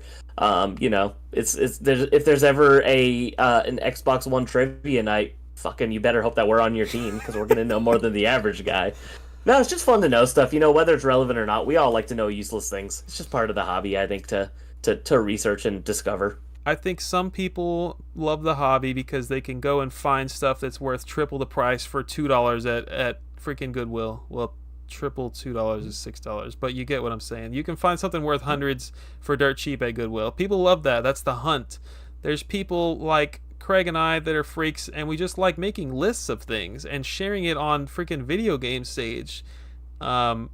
Yeah, and it is like doom scrolling because Yeah. I'll be on a lunch break at work and I'm sitting there scrolling on eBay like. Oh my god, same. But yeah, I was gonna say you and I also just like rare stuff. We think True. it's fun to own a rare thing, even if it's absolutely worthless. So it's cool. We get excited. We're like, oh, this Xbox One game has like 2 listings, but it's $10. Let's buy the 2 listings, and now we have this rare game no one cares about, and it doesn't matter because it's worth nothing, but it's rare. So it's kind of fun to be like, hey, I have this thing that's hard to find. That's where, yes, 100% everything he just said. Speaking of the which, that freaking balloon pop variant that I covered on my channel, there's a sealed copy sitting on eBay for $10 for like a month now. If anybody cares, go get it. Vinny, I can share that link with you at some point, my friend. It's incomplete as heck. Yeah, it has a long way to go. I think it only has like a couple hundred games on it. So Now, Rockatellisuit asks, how have your collecting preferences changed from when you first started collecting to now? I don't know if they. Well, I guess the biggest change for me is my strict CIB thing that I do. For a long time, I was like, I'm cool with cartridges. I would like to just get boxes for my favorite games. And now, for me, it's just CIB or nothing. It's like if it's a game that comes, especially mostly cartridge stuff, it's like I either want it with the box of manual and the little extra goodies, or I'd rather just not have it at all. Not only because it saves on space. I'm spending more per game, but I'm not spending as much overall because I'm not just buying a bunch of, I'm not buying as many games as I would. So, the switch to fully CIB is something that I'm happy I made that switch because I just think CIB games are cool. Craig has definitely influenced me a lot on that. I haven't made it to that point yet. I'm having this difficult battle in my head, like, do I want the N64 games? Like, I literally yesterday or the day before on Discord, I'm like asking people, or just like doing he bought the $10 balloon pop. Let's go. I knew it. Yeah, I don't know. NES, SNES, I want them loose. I can't get 700 SNES games CIB, and I want them all. I have an illness. Like, I want them all, but I can't get them all CIB. It might take 60 years. Like, I don't know, man. So it's tough, but I'm thinking right now about selling 57 N64 games to rebuy about 6 CIB games that I'm actually going to enjoy a lot more, that I'm actually going to be happy to have, rather than freaking penny racers loose on N64. Like, you take an L because I'm going to sell a $150 cartridge of Conker's Bad Fur Day, but I'm not going to rebuy that one CIB because if I cared that much about it, then it would be in my first 6 rebuys. It would be one of the first 6 I buy complete. But it's like, no, I don't have Majora's Mask. I don't have Mario Party 1, Super Smash Bros. There's so much N64 CIB goodness out there. I don't want to say so much. There's about 20 games worth owning. Redacted. Yeah, I think you guys get the That's point. funny. Don't sell Conker. I wouldn't sell Conker, honestly. Interesting.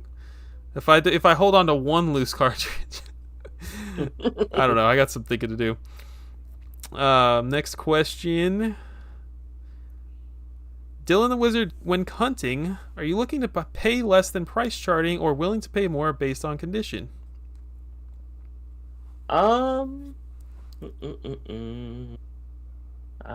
Sorry, can you repeat that? I totally zoned out for a You're second. I good. was He reading the said, chat. when hunting, are you looking to pay less than price charting or willing to pay more based on condition? I'm definitely willing to pay more based on condition. Um, but not totally.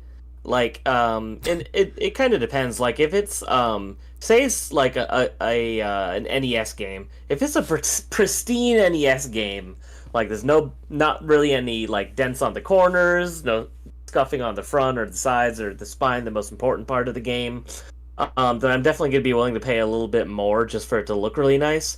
But if I find like a pristine copy of like, I don't know, Mario Kart Double Dash or something, I'm not going to be willing to pay much more than price charting. I'm just like, all right, this is a lot more of just like the norm because it's not cardboard that's easily damaged and stuff like that. Of course, when you're game hunting, you're going to hope to find the best deal, but I almost think that's a different topic of would you pay more based on condition because it really just depends. Because you want both, right? You want to find a good deal on a good condition game. But I definitely am okay with people factoring the price of their games being higher or lower based on the condition. Yeah. And especially, it's like, it's annoying when you see a game that's totally trash and then it's like the price charting value. It's like, you should probably knock it down a bit. So, Yeah, that's the answer. Cardboard, I'm gonna pay more than price charting. If it's a DVD style game, DVD case game, I'm gonna pay less than price charting. I mean that's pretty much what it boils down to. Everything Craig just said is correct. I'm going for this GameCube set, and I'm trying to buy them for all cheapest I can get them for. I don't really care what the game looks like as long as it's not ripped, as long as it's not water damaged. Like, just give me that trash, put it on the shelf. If I'm going for a CIB Super Mario Brothers, I'm sure CIB Mario 1 on freaking price charting is like $150 or something stupid, and that is not what it's going to cost me to buy a decent copy of that game. no. And I shout out to Brian in the chat. He says, I'll pay more at brick and mortar, but I'm always looking for a deal on eBay, Mercari, etc. I'm kind of with that as well. If I go to a game store and it's like, there's a $17 game, on average on price sharing or whatever, they have it for $20 the brick and mortar. I'm like, whatever, I'm just gonna pay the price. It's gonna be more with shipping and whatever else off of eBay anyway. And you always want to support your local businesses. So I can't believe this has been an hour and a half. I really appreciate you being here, Craig. yeah, of course. Um, and Time's flying by. thanks to everybody for listening. We still got a lot more questions to go through. Holy shit, we do. Okay, so that question was from Dylan the Wizard. Blink asks, do you find yourself more enthusiastic, less enthusiastic, or about the same level of enthusiasm for collecting today compared to when you started? I think a little bit less enthusiastic, not because I don't still enjoy it, but obviously this hobby is a lot more fun when you have a lot of money to blow. And when I was, still living at home with my parents and I didn't have, rent and all these different bills and stuff, and I was just spending tons and tons of money on games every single week. Of course, that's a little bit more exciting, opposed to when you become a grown up and you have to actually budget and this, that, and the other. But I still enjoy going to game stores. I still enjoy buying games, researching games, looking up stuff, trying to find deals, discovering new games that I think are interesting and weird. So I'd say overall probably less enthusiastic, but not by much. It's like, on a scale of 1 to 10, I probably went from like a 10 to like a 7 or an 8. It's like I'm still loving the hobby, and I think I always will. So I'm glad to hear it because I need you here. um, my knee jerk reaction was to say more enthusiastic, but it's probably the same as it's been for 10 years because it's just different now. My enthusiasm back then was like, holy crap, I hope today's the day I get stadium events at Goodwill. But now my enthusiasm is, I hope today's the day that freaking game I want gets listed on eBay, or like, I hope that game comes in today. Like, I hope I can. Your expectations have been set. I hope that I hope I can find more information on this rare variant today. Like, it's just different. It's the same enthusiasm, just put in a different direction now. I love this hobby. I'm glad I'm here. Hell yeah. Glad to have met amazing people like y'all in the chat and Craigley. What's that? Danny the Robot asks, if you could only complete one video game set, what would it be? Well, and I don't mean to sound braggadocious, so I'm sorry if it sounds Brag that it way. I've up. done multiple now. And, I think I've talked to you about this. I don't know if I've said it on any shows or not or anything, but I think, as time goes on, 3DS is probably my favorite console of all time overall. So it's like, say I had to sell everything and I could only have games for one console, I think it would probably be the 3DS. So I'm just going to say 3DS is my goat. Choosing between a child or cubivore was tough. If you chose Cubivore, you chose right, though. Favorite set, or like if I could have one set, It would have to be Super for you, I was right? gonna say Super Nintendo. Like, yeah, It's your favorite console. it is, and I think CIB specifically would be absolutely insane. Because I was just literally talking about how I can't own the full CIB set, which is a little dramatic, but I think it would just take so much money and so much time, and yeah, that's probably my answer. I love me And some I Super changed Nintendo. mine to Neo Geo so I could retire at the ripe age of 29. Sell it You all. could sell 3 of them and retire. Oh, I love Neo Geo. Billy Bandit, do you have any games, posters, or other merch that you'd never part with? Certainly. Hmm. Well, I have tons of stuff in general that I'd never want to part with. A lot of the harder stuff to find. Like I said, my Mother 3 Special Edition, my CIB Earthbound, my Duo Pack. Um, I would never want to part with my Barbie Grooming Glam pups because it's so hard to find and it's stupid, and I'd never want to spend that much on a Barbie game again. But I guess some other merch in general is like I'm very proud of my Gravity Rush collection. I have a lot of weird niche Gravity Rush stuff. And a lot of it I'd probably never be able to find again. Like I have some like store posters from Japan and all these weird, interesting things. Some official PlayStation shirts that are like impossible to find, and some rare figurines, and like I said, the model kit from earlier. So, I guess I'll give a little special shout out to my Gravity Rush collection, just because that's very curated and I put a lot of effort into it. I don't think anything is off limits. Like for the most part, like you give me 100 grand for anything, it's gone. You can have it. You give me 50 grand for anything in this collection, it's gone. Like Everything has a price, baby. there's just a certain number, right? um, but a more fun answer would be like if my house, if something terrible happened and I just needed money so fast, what would I not sell? Probably Super Mario World. I think that's a really awesome piece. I said it's my favorite item. I could probably get a few $100s for that combo pack on GBA. I don't want to get rid of it. I love that, and I think it's incredibly cool. Certainly some rare Rayman things. Like probably like, well, I don't know. I'm changing the question too much. I was gonna say like I wouldn't sell my Rayman PC stuff because it's just not gonna be bought for more than $20 from anybody. But that's not really what he's asking. Um, I'll just say Super Mario World and the combo pack for now. But yeah, Good you answer. offered me enough money for anything else. See you later. um, Vinny, put your whole collection on black. Come to Vegas and double it. Obed 80K. asks, have you ever come across a game in your collection that you don't remember acquiring or that surprised you to find? In my own collection? I don't think so. I'm not doing like I don't like just scoop up everything inside. I never have. So no, I don't think there's anything I'm surprised about. Sorry, I'm trying to write these questions down. No, you're okay. Do you have any game?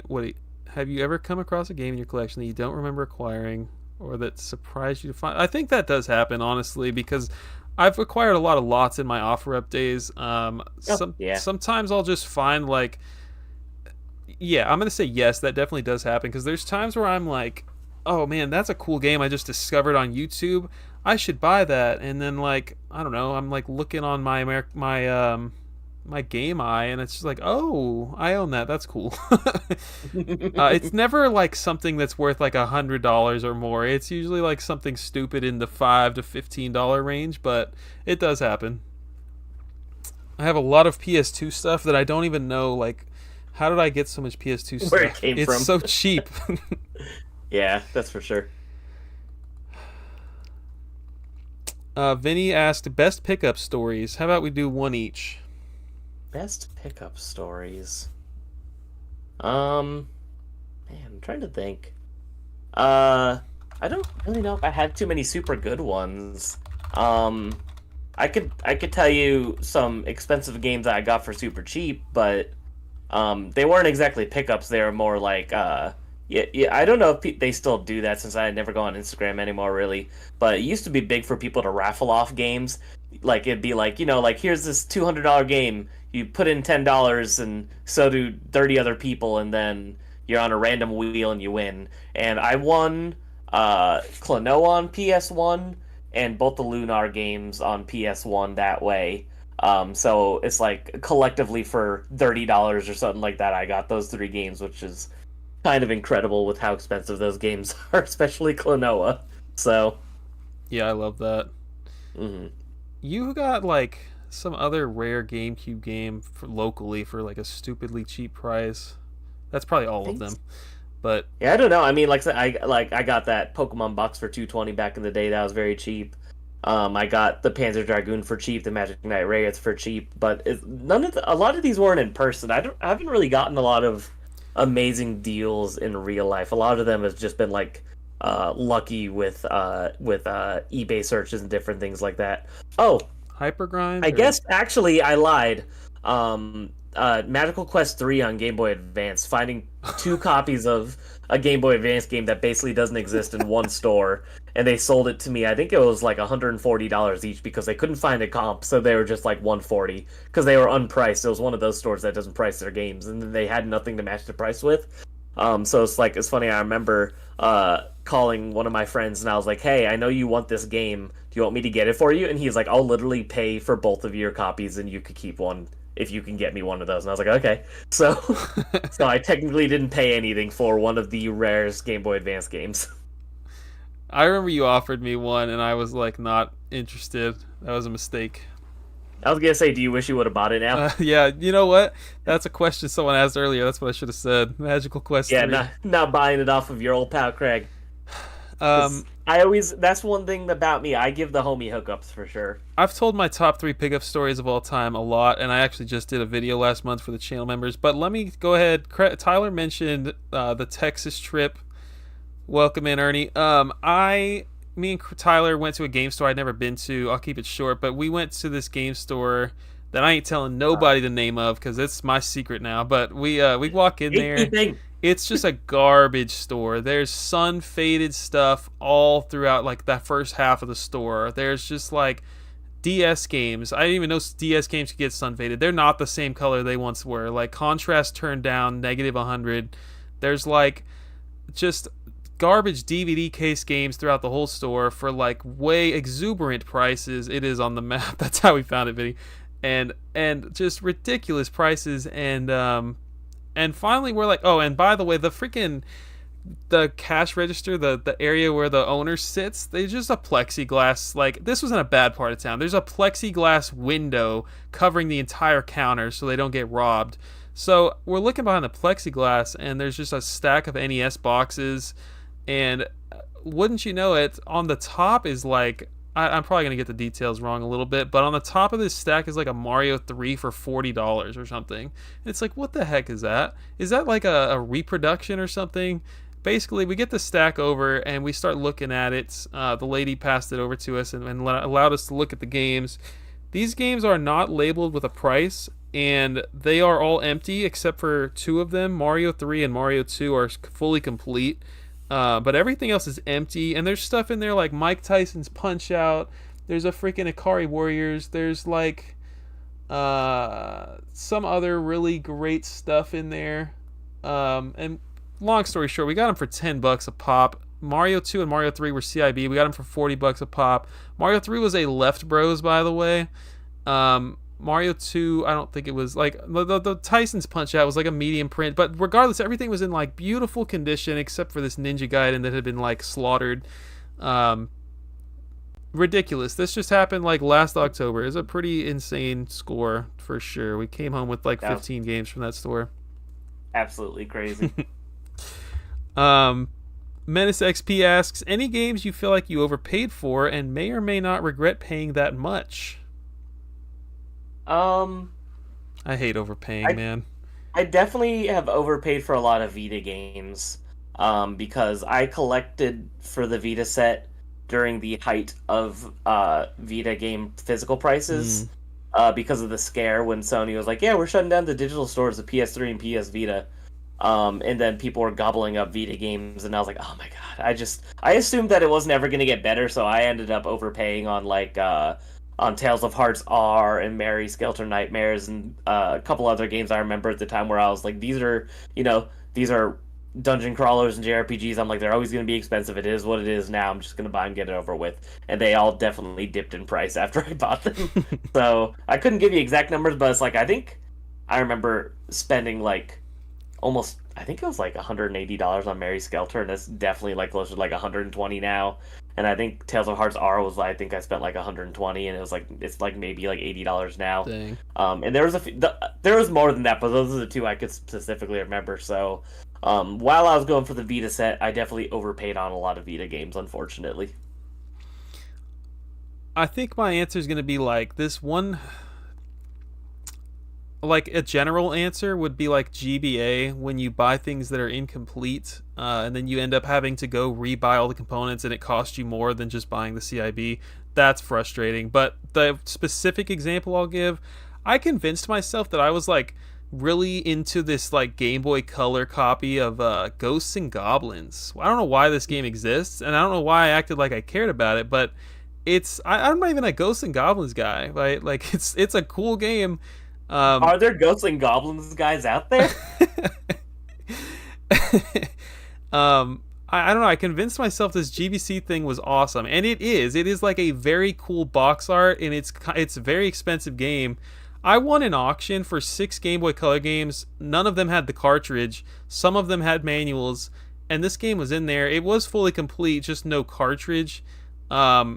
Just a mistake. I mean, I think I spent like $300 on this full lot, and I don't know. I don't know what these games go for. Most of them were trash except for the Ghosts and Goblins, and it just didn't feel good. It's still like I finally completed that game. I think last year I finally bought the cartridge for that game, and that box has been sitting on my shelf for 5 years incomplete. That crap is frustrating. I felt like I overpaid. Probably did, but sometimes you just make mistakes, you know? Yeah, you get a little overzealous sometimes. You're like, ooh, a lot with a rare game. Yeah. Yeah, that was an auction that I bid too high on. Obed asks, Do you ever do that and then you wish that you weren't winning? Like the auctions come into a close and you're like, oh man, you're like, I shouldn't have bid this much. Yeah. You're like, I thought I was going to get outdone. Absolutely. Obed asks, is there a rare game in your collection that you regret buying that you can't bring yourself to get rid of? What makes you hold on to it? Ooh. Oh, he didn't say a rare game. He just said, is there a game in your collection you regret buying but you can't get yourself to get rid of, and why? I don't think so. As we've said, I've sold a lot of stuff over the years, so I think if there is anything I've regretted buying, I've sold it already. I don't currently own anything that I'm like, oh, why do I have this? Like I said, I have a lot of games in my collection, not as many as you, but I have quite a lot of games, and none of them I'm like, oh, I should get rid of this. I'm pretty happy with everything that I own at the moment. I think I agree with that. There's nothing that comes to mind right now that I'm like, shouldn't have bought that. I guess to go back to maybe Ghosts and Goblins on on Game Boy Color. Yeah. Yeah, I don't know if there's anything that I don't know. Pretty happy with my purchases so far, and I almost said what's that Conker's Bad Fur Day is like I kind of want to get rid of that just so I can, but I got that game from like a coworker back in my college days, and it was like it might have been free. I don't even think I paid for it. I think he just gave it to me. It's like, well, I don't really want to get rid of it, but I also don't really care about having a loose copy of it. So, but no, I don't regret buying it. I didn't even buy it. Um, long story short, no. Buying incomplete CIB or damaged CIB is the most common regret slash annoyance I have, because sometimes I have to rebuy the game or it's more expensive, like you said. Yeah, it's never fun condition upgrading. I always feel like that's such a hassle. I didn't write down the person's name. What are your favorite oddball items in your collection? Doesn't have to be a video game. For me, I like my CIB Wisdom Tree NES games. That was probably Viridian Waves. Oh no, it was Menace XP. Thank you for the question. Yeah. Trying to think oddball things. I have a lot of plushes. Ooh. As I've talked about in the past, I have a lot of video game plushes, so probably a lot of those. Like I have this super rare Black Frost plush from Shin Megami Tensei. I've never been able to find like any information on it. I've only ever seen one other photograph of somebody that has one on Reddit, and all the comments were about like how rare it is and people asking where he got it from. And I just got it on eBay for like $100 randomly one time, so it's like one of my prized possessions. But yeah, oddball stuff, probably a lot of plushes and things like that. I still want to figure out, like, I would like maybe like just like back here to have like those like hanging nets that like 5-year-olds have for all their stuffed animals. Yeah. And I might just get one of those for myself because I'm sick of having them just like sitting like cloth string bags like in my closet and in the garage, because I'm like, I have a lot of cool stuff and I want to have it on display somehow. But they're a hard thing to display, especially when you have a lot of them. I'm sure they're all like different sizes. It's probably annoying. Exactly. Yeah. So it's tough. And it's like, I'm not gonna, I think it's cool that some people do, but it's like, I'm not gonna have like glass cases with like plushes. So it's like, with their like meticulously displayed and stuff, it's just too much. So That could be cool. I could see that being cool. it could be, but my house ain't that big. I will answer this with I mean, all my Rayman crap is so like out there and weird. I get a lot of PC stuff that comes from Europe because Rayman was way bigger in France and Europe. And what's up, Curve Games? Welcome in. I just have a lot of like, there's this really cool Rayman game I got that came with a freaking controller, a USB controller to plug into the PC. There's like, I have a freaking Rayman pen that came with one PC game. There's so much weird stuff that I love like that. Definitely oddball items. I have two different Rayman 3 beanies that I found on eBay. I love my oddball Rayman stuff. I had another example that I forgot. Oh, another thing I have a sealed inflatable GameCube chair. Wow, that's pretty sick. So it like blows up like a little armchair. Wow, sealed. Get that. I bet VGA will grade that. Yeah, I have some weird GameCube stuff actually. Like I have it was like I think it was for that like LeBron James NBA hoops or whatever game, and it's like like party lights, but it's like GameCubes and basketball. It's super bizarre. Wow. I just looked over in my closet. I have a weird thing. I have a camera, like a disposable camera that has an N64 logo on it, and my friend and I found that two of them at a Goodwill one time. I have no clue where that originally came from. Just some kind of weird promo item. That's cool. Curb Games, we're almost to your question, man. Good timing. You unknowingly buy a game and it goes up in price like less than a month from you buying it. I bought a Stunt Racer 64 cart for $25 and it went up so much shortly after me buying it. That would be a good question. I don't think I have any examples of that. Trying to think. Not sure. JoJo? I think that happened when JoJo. I was gonna say I got that for 165 in October, and now it's like 200. I remember when I bought Persona 1, I think it was only like maybe like $160, and like within like the next year or so, it was like not within. I guess it's not as close to like a month from buying it, but it's definitely like more than doubled in price since then. So I'm sure it's happened. I don't have any examples.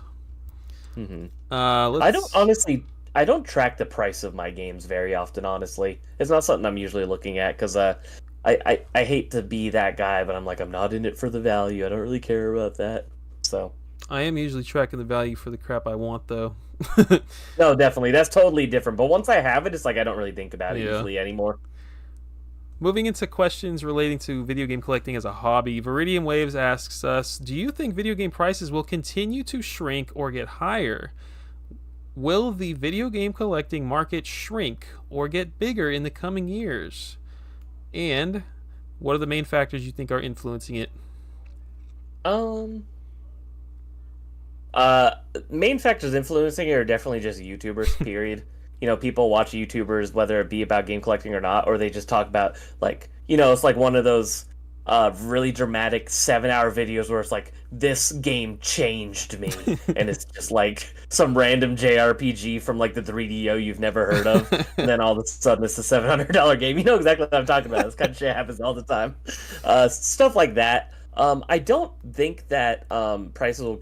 I think in general prices are going to just continue to go up. That's just how you know money works, especially in a capitalistic society. And I think that the video game collecting market is only going to get bigger as well. I think that the boom we had during COVID was crazy, and that was the biggest influx at one time. But overall, it's like, people I know that like, either resell games or even people that own stores, it's like business is just, better and better every year for a lot of these people. Wow. I think that it's a hobby that's just ever growing. It's not like when you and I were children and you'd get your ass beat for playing video games. It's like it's a cool thing now. Everybody likes video games. Everybody likes old stuff. As soon as something becomes old, it automatically becomes cooler, and this stuff's only getting older. And as more people get into the hobby, in general, there's less availability on these old things that aren't in print anymore. So it's one of the things that I think is just going to continuously grow. I don't think we're going to have a giant boom all at once like we did during COVID ever again, but I think it's going to be like a steady growth basically forever. I don't know. I Why aren't VHSs and DVDs valuable? Why is that? I don't have the answer, but I kind of want to relate that to video games. We have, It's an accessibility thing. yeah, and so we're going to be at this point soon where we're just going to be streaming every game that we want to play. Nintendo's going to have their little NSO futuristic nonsense, and it's like, we're just going to be streaming everything. We're going to have Netflix for games. We're going to have Game Pass for Nintendo and PlayStation, and it's just going to be like, oh, I want to play Pokemon Red. Well, I don't have to get on eBay and buy the cartridge anymore. I'm just going to go spend $30 a month to get this stupid Nintendo streaming service. And so I don't know that people are going to be playing physical video games, and that's going to affect the pricing a lot. Obviously, we're collectors competing with the players here, and that is this just causing the price to go up and up and up. What happens when Nintendo and PlayStation and Xbox stop making physical games? Like, the people, this is decades away, but the people that grew up playing video games after physical media was dead, they're not going to be nostalgic for these physical games anymore.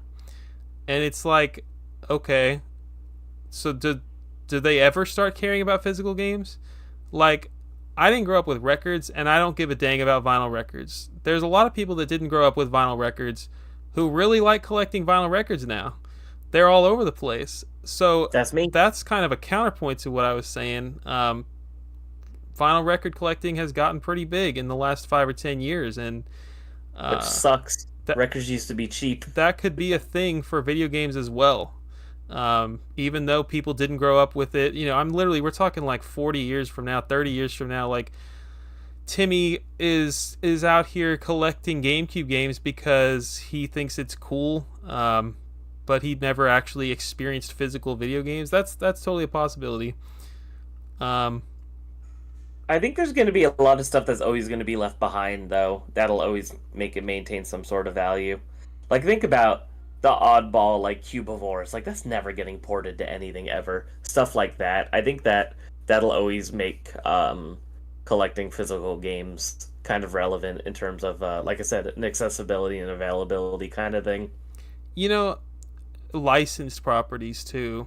Like, Mhm. a Fairly Odd Parents game is not going to be on anybody's game streaming service that I'm Which hypothetically is a talking shame because about. breaking the rules is so fun. That's just never going to happen. No one's ever going to hit up Nickelodeon. I mean, I don't know. Anything's possible, I suppose. But That's fair. I don't know. I think prices could come down. I think people could stop caring, and I also see what Craig said could be true. So it's tough. It's a tough call. Yeah, I mean, things obviously can and will go down, but I think overall, like, say you were to take the price of every game ever, I think it's always going to be a steady incline if you were to make that an average number. Media like that is not exactly a market where you have a competition like Samsung DVD versus Sony DVD, and they mass produce and release so many movies so much. I don't know what the deal is with movies. I think, me personally, welcome in Joseph. Well, thanks for stopping in. Me personally, I can't stand when something I want to watch is not available on Netflix or Hulu or whatever. And I've bought DVDs in the last couple of years, or like put them on my Amazon wish list or whatever. Like I've gotten cartoons that aren't available because HBO Max is no longer gonna support Foster's Home for Imaginary Friends, right? So like I was like, all right, F it, I'm just gonna go buy the whole show and I'm gonna own that. And great, now I don't have to worry about that anymore. But is that gonna happen for video games? Are people going to have a GameCube in 30 years to play Fairly Odd Parents Break Into Rules? I don't know. I don't know. At least with Anything's records possible. and DVDs, it's just one platform. You know, you just need a record player. With freaking Yeah. consoles, you Not, need every not console. platform specific. Yeah. Can't play your NES on your N64. Yeah, I figured there was some expensive VHS's Menace. He says 1985 Red Border Fright Night will cost like $50 or more. I believe it. Cars will cost you like 800. So Um, Next question. Curb Games asks, are there too many games now to collect for? I think there always has been. Yeah, for So real. it really depends on what you want, but When Atari was done with the 2600 games, I don't know how many 2600 games there were. 1,000, 2,000, 3,000? more than there needs to be. There have always been too many to collect. It's just about refining your what you care about. The answer is yes, though. There are too many games to collect for, and I want them all. Yeah, if you're like Christian, you'll never be done. So, but that's okay because you don't ever want to be done with your hobby. That wouldn't be fun. I like that. I like that perspective. Funtime Wallace asks, "What's your least favorite trend in collecting since you've been doing so?" Can we just stop overpaying for Pokemon games? And I'll leave it at that. That's my answer. Um, we can't, unfortunately, but that's a good one. I think I don't like the secrets. I've mentioned in the past that I've been like threatened to not share information before. I made a video about this volleyball game on the GBA, and this dude DM'd me, a big name in the collecting hobby that I'm not going to put on blast. He hit me up and he's like, dude, you need to delete that right now. Like, you need to freaking delete that crap. There's that no one needs to know about Ultimate Beach Soccer on the Game Boy Advance. And That's so funny. I didn't know about that. it's pretty bad. I don't. That's probably my least favorite. I don't know if that's a trend though. He said, "What's your least favorite trend?" Yeah, the gatekeeping you've been doing throughout most of the show. That's your least favorite trend. Um, I don't know. I don't really know if there's a lot of. I mean, it's tough because I feel like I don't know. I don't know if there's really trends. I mean, I guess some consoles are more popular than others. Like, in terms of like set collecting, it's trendy to do N64, GameCube, Wii U. I don't like that. Especially GameCube. It's like since that's such a popular game or a popular system for people to set collect, that's obviously one of the factors in why GameCube games have risen in price so much. So. My least favorite trend in collecting is Wii U set collecting because people think it's the easiest and cheapest to go for. They go for the Wii U set. I mean, if you like the set, go for it. I don't care. But Yeah. it's And I don't think there's a lot of passion behind Wii U set Yeah. collectors overall. I think a lot of people do it because they're like, I want to collect the set, and that's probably the easiest choice to this day. Unless you count like the DSi exclusives. right. I don't know. I think please tell me if I'm wrong, but the Virtual Boy set has to be cheaper than 160 Wii U games, right? I don't think so. Jack Gosh Bros is dang, man. crazy. Jack Bros is crazy, dude. That's pretty crazy. A mod retro set? Is that the chromatic? What is that? Yeah, I believe so. Oh, okay. That's pretty sick. Um, Radiant Waves, what do you think the future of video game collecting will be in the coming generations? Will it die off because physical media dies off? Hmm. Yeah, I mean, we were just talking about that. I think it is very possible. I think Yeah. that. I think we actually did just talk about everything Yeah. that we But just it'll asked. always be there. I mean, there's people will literally collect anything. I follow a guy on TikTok who collects staplers. So people will collect anything. And by the way, that guy's awesome. He's one of my favorite people on TikTok. And same with the guy who collects vacuum cleaners. I love the weird hyperfixations people get. So shout out to those people. Yeah, we could be doing weirder things. Yes, I'm gonna sell my game collection and start collecting old clocks. Why are you never going to use the gamepad curb games? The Wii U rocks. What, Craig? You got something to say about the Wii U? No, I'm gonna keep my mouth shut. As a former Wii U set haver, I'm gonna keep my mouth shut. Cozy Games. I think this one was a joke, but I don't know. He said, Cozy asks, what is money laundering and why is it everywhere? I wrote the Google definition down just to be clear in case it wasn't a joke. Money laundering is the process of making illegally obtained money appear legitimate. This is a joke on the fact that every Reddit user likes to call a sealed video game money laundering. He likes to comment on every CGC VGA WADA graded game as money laundering, though no one is laundering money. No one is, like, literally you would have to be committing some type of illegal fraud. Like, let's say you're just like selling crack cocaine and making money doing that, and to cover it up you're selling a sealed copy of Fire Emblem Path of Radiance, a 9.6 A plus on eBay, the most public site ever. And if that It's the sells, perfect crime. They'd never expect it. if that sells for more than like $300, you post that on Reddit and be like, guys, what happened to this game? Money laundering. Obviously, what do you mean? What happened? It's obviously money laundering. Yeah, it's ridiculous. The only true money laundering scheme is Mattress Firm, because I've still never seen somebody walk into a Mattress Firm before, and I've seen many Mattress Firms. So I definitely believe Mattress Firm is a money laundering scheme. Good to know. Viridian Waves asks, will Nintendo's continued making of physical games, possibly in the absence of Sony and Xbox physical games, have a knockback effect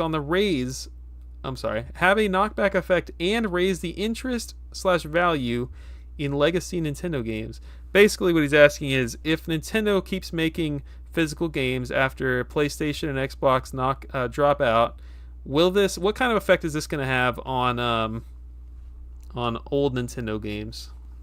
I don't know if it would have an effect, honestly, but I do think that is true. I think Nintendo will be the last one to ditch physical games. I think that they're going to hold on to that for as long as they possibly can. But I don't know if it would really affect legacy games. I don't know if I'd see a correlation there. I mean, maybe you'd get people interested, but you're probably already buying physical if you are interested, right? So I'm not sure if it would have an effect. If anything, I see it being the other way around. I see the consoles who have stopped making physical media, they're going to spike for a little bit. So when Xbox drops out, okay, nobody likes Xbox. When PlayStation stops making PS5 discs or PS6 discs, like the PS1, PS2 stuff, PS3 stuff is probably going to go spike. People are going to be like, holy crap, we're running out of discs. I got to go get them right now. And I think that's what's going to happen. Real quick, shout out to Curb Games, who said Titanic on VHS. There's a really popular TikToker that collects Titanic on VHS, and that's it. He has over 1,000 copies. And at one point, he had a public museum where you could go in and see all of his copies of Titanic on VHS. I hope he charged for entry. I don't know, but it's funny. He has a PO box and people just send him copies of Titanic on VHS. I think he has over like 1,200 copies, something insane right now. So shout out to that maniac. He's one of my favorites. He'll open up the package and be like, "What can it be? Oh my God, it's Titanic on VHS." It's great. It's great. You think it would keep value high or raise value because it will bring new people into collecting their games / loving their franchises and looking for old games. But you think that would happen while the other companies drop out? That's interesting. Interesting perspective there. Definitely not impossible. Yeah. Cozy asks, how collectible is Super Mario 3D All Stars? Somebody call Mr. Daily Zach Beating. Daily Beating. Zach Daily Beating, please come to the stand. Let us know how rare that game is. We're actually just going to let him answer in the chat on that one. Yeah, I thought about calling him, but I didn't know if he'd pick up. Should I do it? No. Okay. 3,979 copies of Titanic on VHS. Let's go. Way more than I thought. Daily Beating says very rare. Perfect. How, okay, I think this is Daily Beating's question actually. How will increase in modern game prices, Nintendo charging $70 next gen, maybe PS6 games are $80 plus, affect the prices of retro games? Things feel like they should cost more, so prices keep going up, question mark? That's a very good point. I think that I think that a lot of people are like, I hear this actually from my like casual friends who collect a little bit. They're like, yeah, I could just go buy Spider-Man 2 on PS5 for $70. I don't really see myself spending $70 on a GameCube game. Like, that is a real thing that people think. I think that's a normal thing for people to think, and so they're like, yeah, if all of a sudden games are $80, well, that might push up the value of old games. So that is that's a good question, Daily Beating. Yeah, I don't know how that I don't know if that would totally correlate, but I also did just make the argument that I think game prices will steadily go up forever. So I guess that kind of lines up with that. Yeah. Plus inflation and all that other adult stuff. All that other adult stuff. Playing games questions. We got 3 about playing video games here. We're getting close to the end if anybody's falling asleep here. We have 17 people still hanging on. Thanks for hanging out, guys. Yeah, you guys are awesome. Weren't there games back in the 90s that cost $68 or even more? Yeah, absolutely. What was Earthbound, like $80? Yeah, I think it was like Final Fantasy was like over $100. Like there's some crazy stuff out there. So they were charging big boy prices back then. It was on a game by game basis. Let's not even discuss the Neo Geo AES. So Thohill asks, what are your guys' least favorite console? Not just for collecting purposes, but just least favorite for any reason. Least favorite. It's a good question. I don't know. I mean, in general, it's like there's consoles that I think are just kind of bad. Like, if we're being real, I never want to play an actual Game Boy, right? Like, playing on an actual Game Boy sucks butt, dude. I would not recommend playing on real hardware for that. Yeah. But, it's really more of a game-by-game basis. I don't really know if there's anything where it's like I could dismiss an entire library or anything like that. So, but in terms of mainstream well-known consoles, I would rather not ever play an actual Game Boy ever again. That's unless it's like modded to be backlit, and even then I'm like the console still is uncomfortable to hold and it's so clunky. No, thank you. So. Yeah. Plus, the Game Gear's better, so you do love. I'll always say that. You do love collecting Game Boy, and you do love, a lot of Game Boy games. But I just don't want to play it on the actual Game Boy. He said, "Who wants to?" I was about to go there. Curb Games. He said, "Who actively wants to play Atari games besides the 2 or 3 good ones?" I'm probably gonna have to pick something Atari related. Like, I just don't know enough about Atari. Like, I hate to Keep say the links out of your mouth. I love the Atari links. Yeah, Johnny Iucci, the N64 is trash for trash people. Absolutely. Even worse than N64 though, it's got to be some kind of Atari console. Like I've always heard the 5200 is an actual piece of garbage. I don't know enough about it. I don't know anything about The Gamecom sucks too. The Gamecom is terrible. Yeah, I don't know anything about the 7800 either. N-Gage is probably an actual piece of garbage. I like to imagine right now Tyler sitting there like a woman in the 1800s fanning himself because he almost passed out. He's fanning himself with an N-Gage game. Yeah, I don't know. One of those, I suppose. Mm-hmm. Cozy asks, what is the most difficult game you've ever completed? Someone call the ambulance. Not the Ouya. Anything but the Ouya. Trying to think. I can answer. I suck at video games, so I usually don't play stuff that's super hard. And my answer's kind of a cop-out, because I'm going to say Zelda 2, but I had to use save states, so it's like I probably wouldn't have been able to beat it without the save states. So, but I think Zelda answer. 2 is probably my answer. I have a toss-up. I don't know which one's harder, but I beat Ninja Gaiden, and I beat Castlevania 3. I lost hair beating both of those games. It was the most difficult thing I've ever done. That's funny. I'm gonna say Ninja Gaiden. That game punishes you. It has unlimited continues, and it is still the toughest game I've probably ever played. It is of such a pain, man. It's funny. I found out recently, listening to another podcast. Apparently, like I when you die to the final boss in Ninja Gaiden, it sends you back to like 2/3 of the way through the game. Apparently, that like is a glitch, and it's not supposed to be that way. So I think save states are totally valid for that game because it's not actually supposed to be as punishing as it is in terms of its checkpoints. I think I think I've heard that like this goes for a lot of NES games, but like Japan's version is exponentially easier, and I think that's true for Ninja Gaiden. That's true. That happens sometimes. Ninja Gaiden is tough. Specifically talking about the NES, I've never played the 3D ones on Xbox and stuff. Burninator, he says Zelda 2 is easy without a game over. Like I said, I suck at video games. So, you know what, though? Shout out to Child Me for being able to get 100% in Oddworld Abe's Exodus as a child, because that's a hard game as well. And I got all 300 Mudokons as a kid. Nice. And now as an adult, I can't even beat the game. So, very nice. I've gotten worse. This dude called me out. He said Mario Land 2. Got him. Brutal. X Gamer OG asks, what do you think about the game The Warriors? You ever played the PS2 or Xbox game The Warriors? I haven't, but I've heard that it's very good. That's a licensed game, right? Isn't it based off of like a movie? I've never seen the movie. I've never played the game. I think it's Rockstar. Yeah. I've heard good things about it, but now, unfortunately, no experience, so I couldn't say. Couple of fake gamers over here, shelf collectors. Hell yeah. Well, I don't own it, so I'm not guilty on this one. I do own it.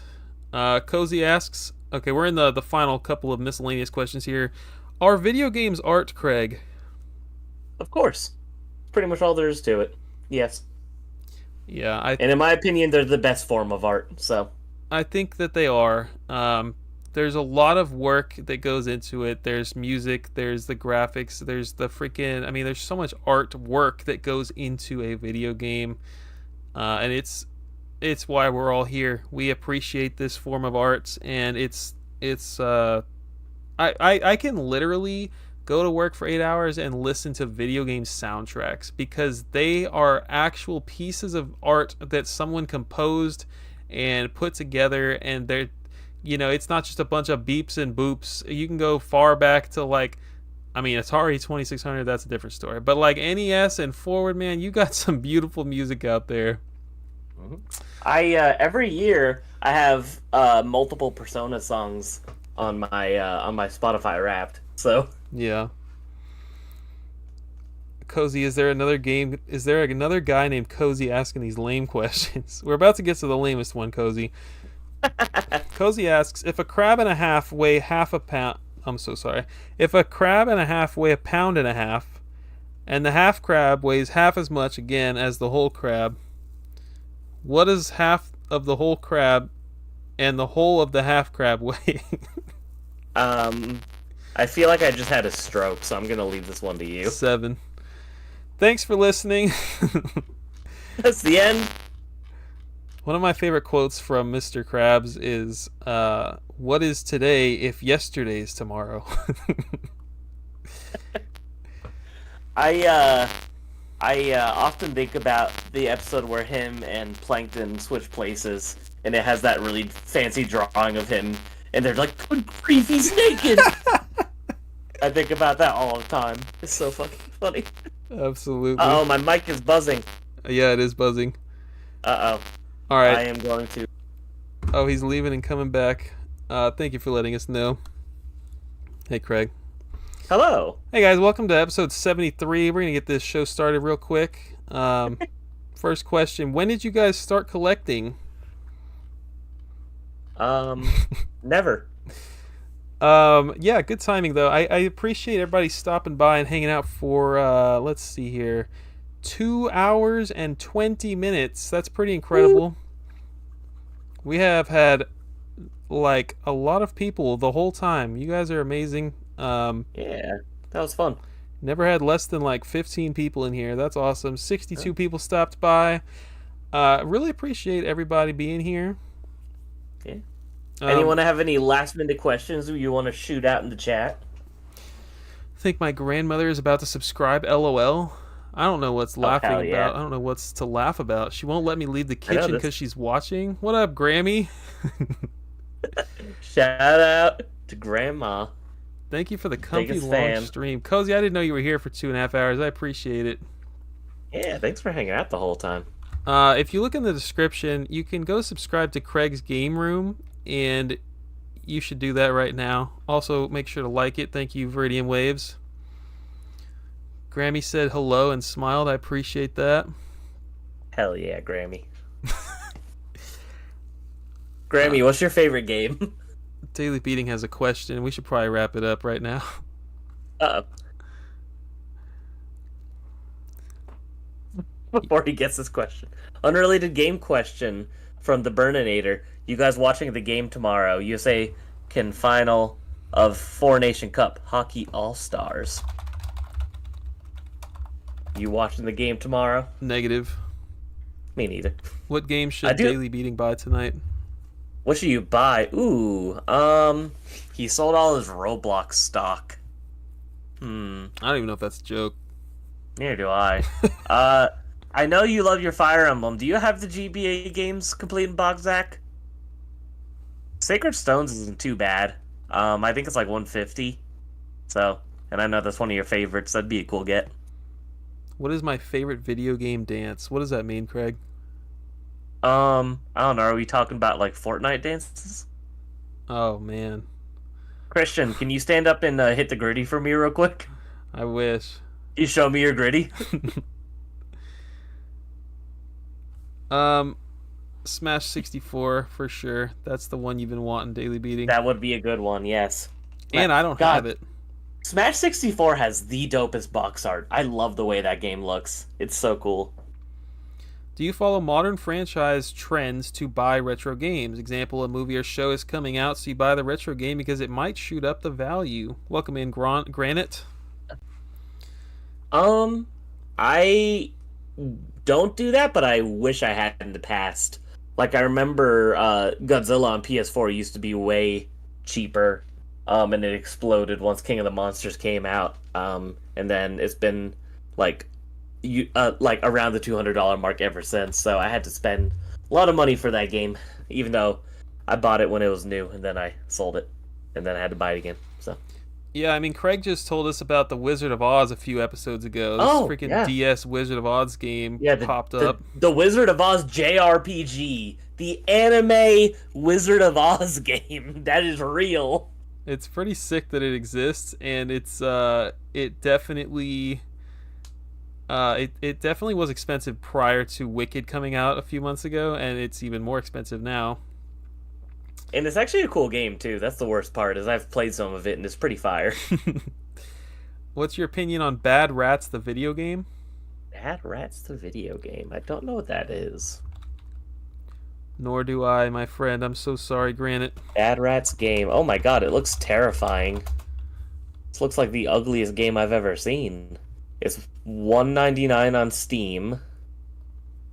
2009 puzzle video game developed by Invent 4. Wow. My opinion is I'm uncomfortable. It's so ugly. Maybe it's a hidden gem. Let us know. Tyler, thanks for the $2. I'm not gonna do that. He's not gonna hit the gritty? I guess we should wrap it up. Thank you all so much. Don't forget to like. Don't forget to follow Craig's Game Room on YouTube and Twitter and Instagram. Yeah, thanks for hanging out, y'all. This was fun. I really was worried we weren't going to get enough questions. We just had 2.5 hours worth of questions. You guys are freaking awesome. Hell yeah. Thanks for the support, guys. Here we go. Oh. I don't like where this is going, so let's not. I don't even know if Craig can hear that. Sounds like a good way to wrap it up. They are setting the new stash trend. Let's go. Let's get it. Yeah, go watch The Last Gamer. That guy's pretty insane. Yeah, you'll have a good time. All right, y'all. Good night. Thank you so much. All right, take care, everyone.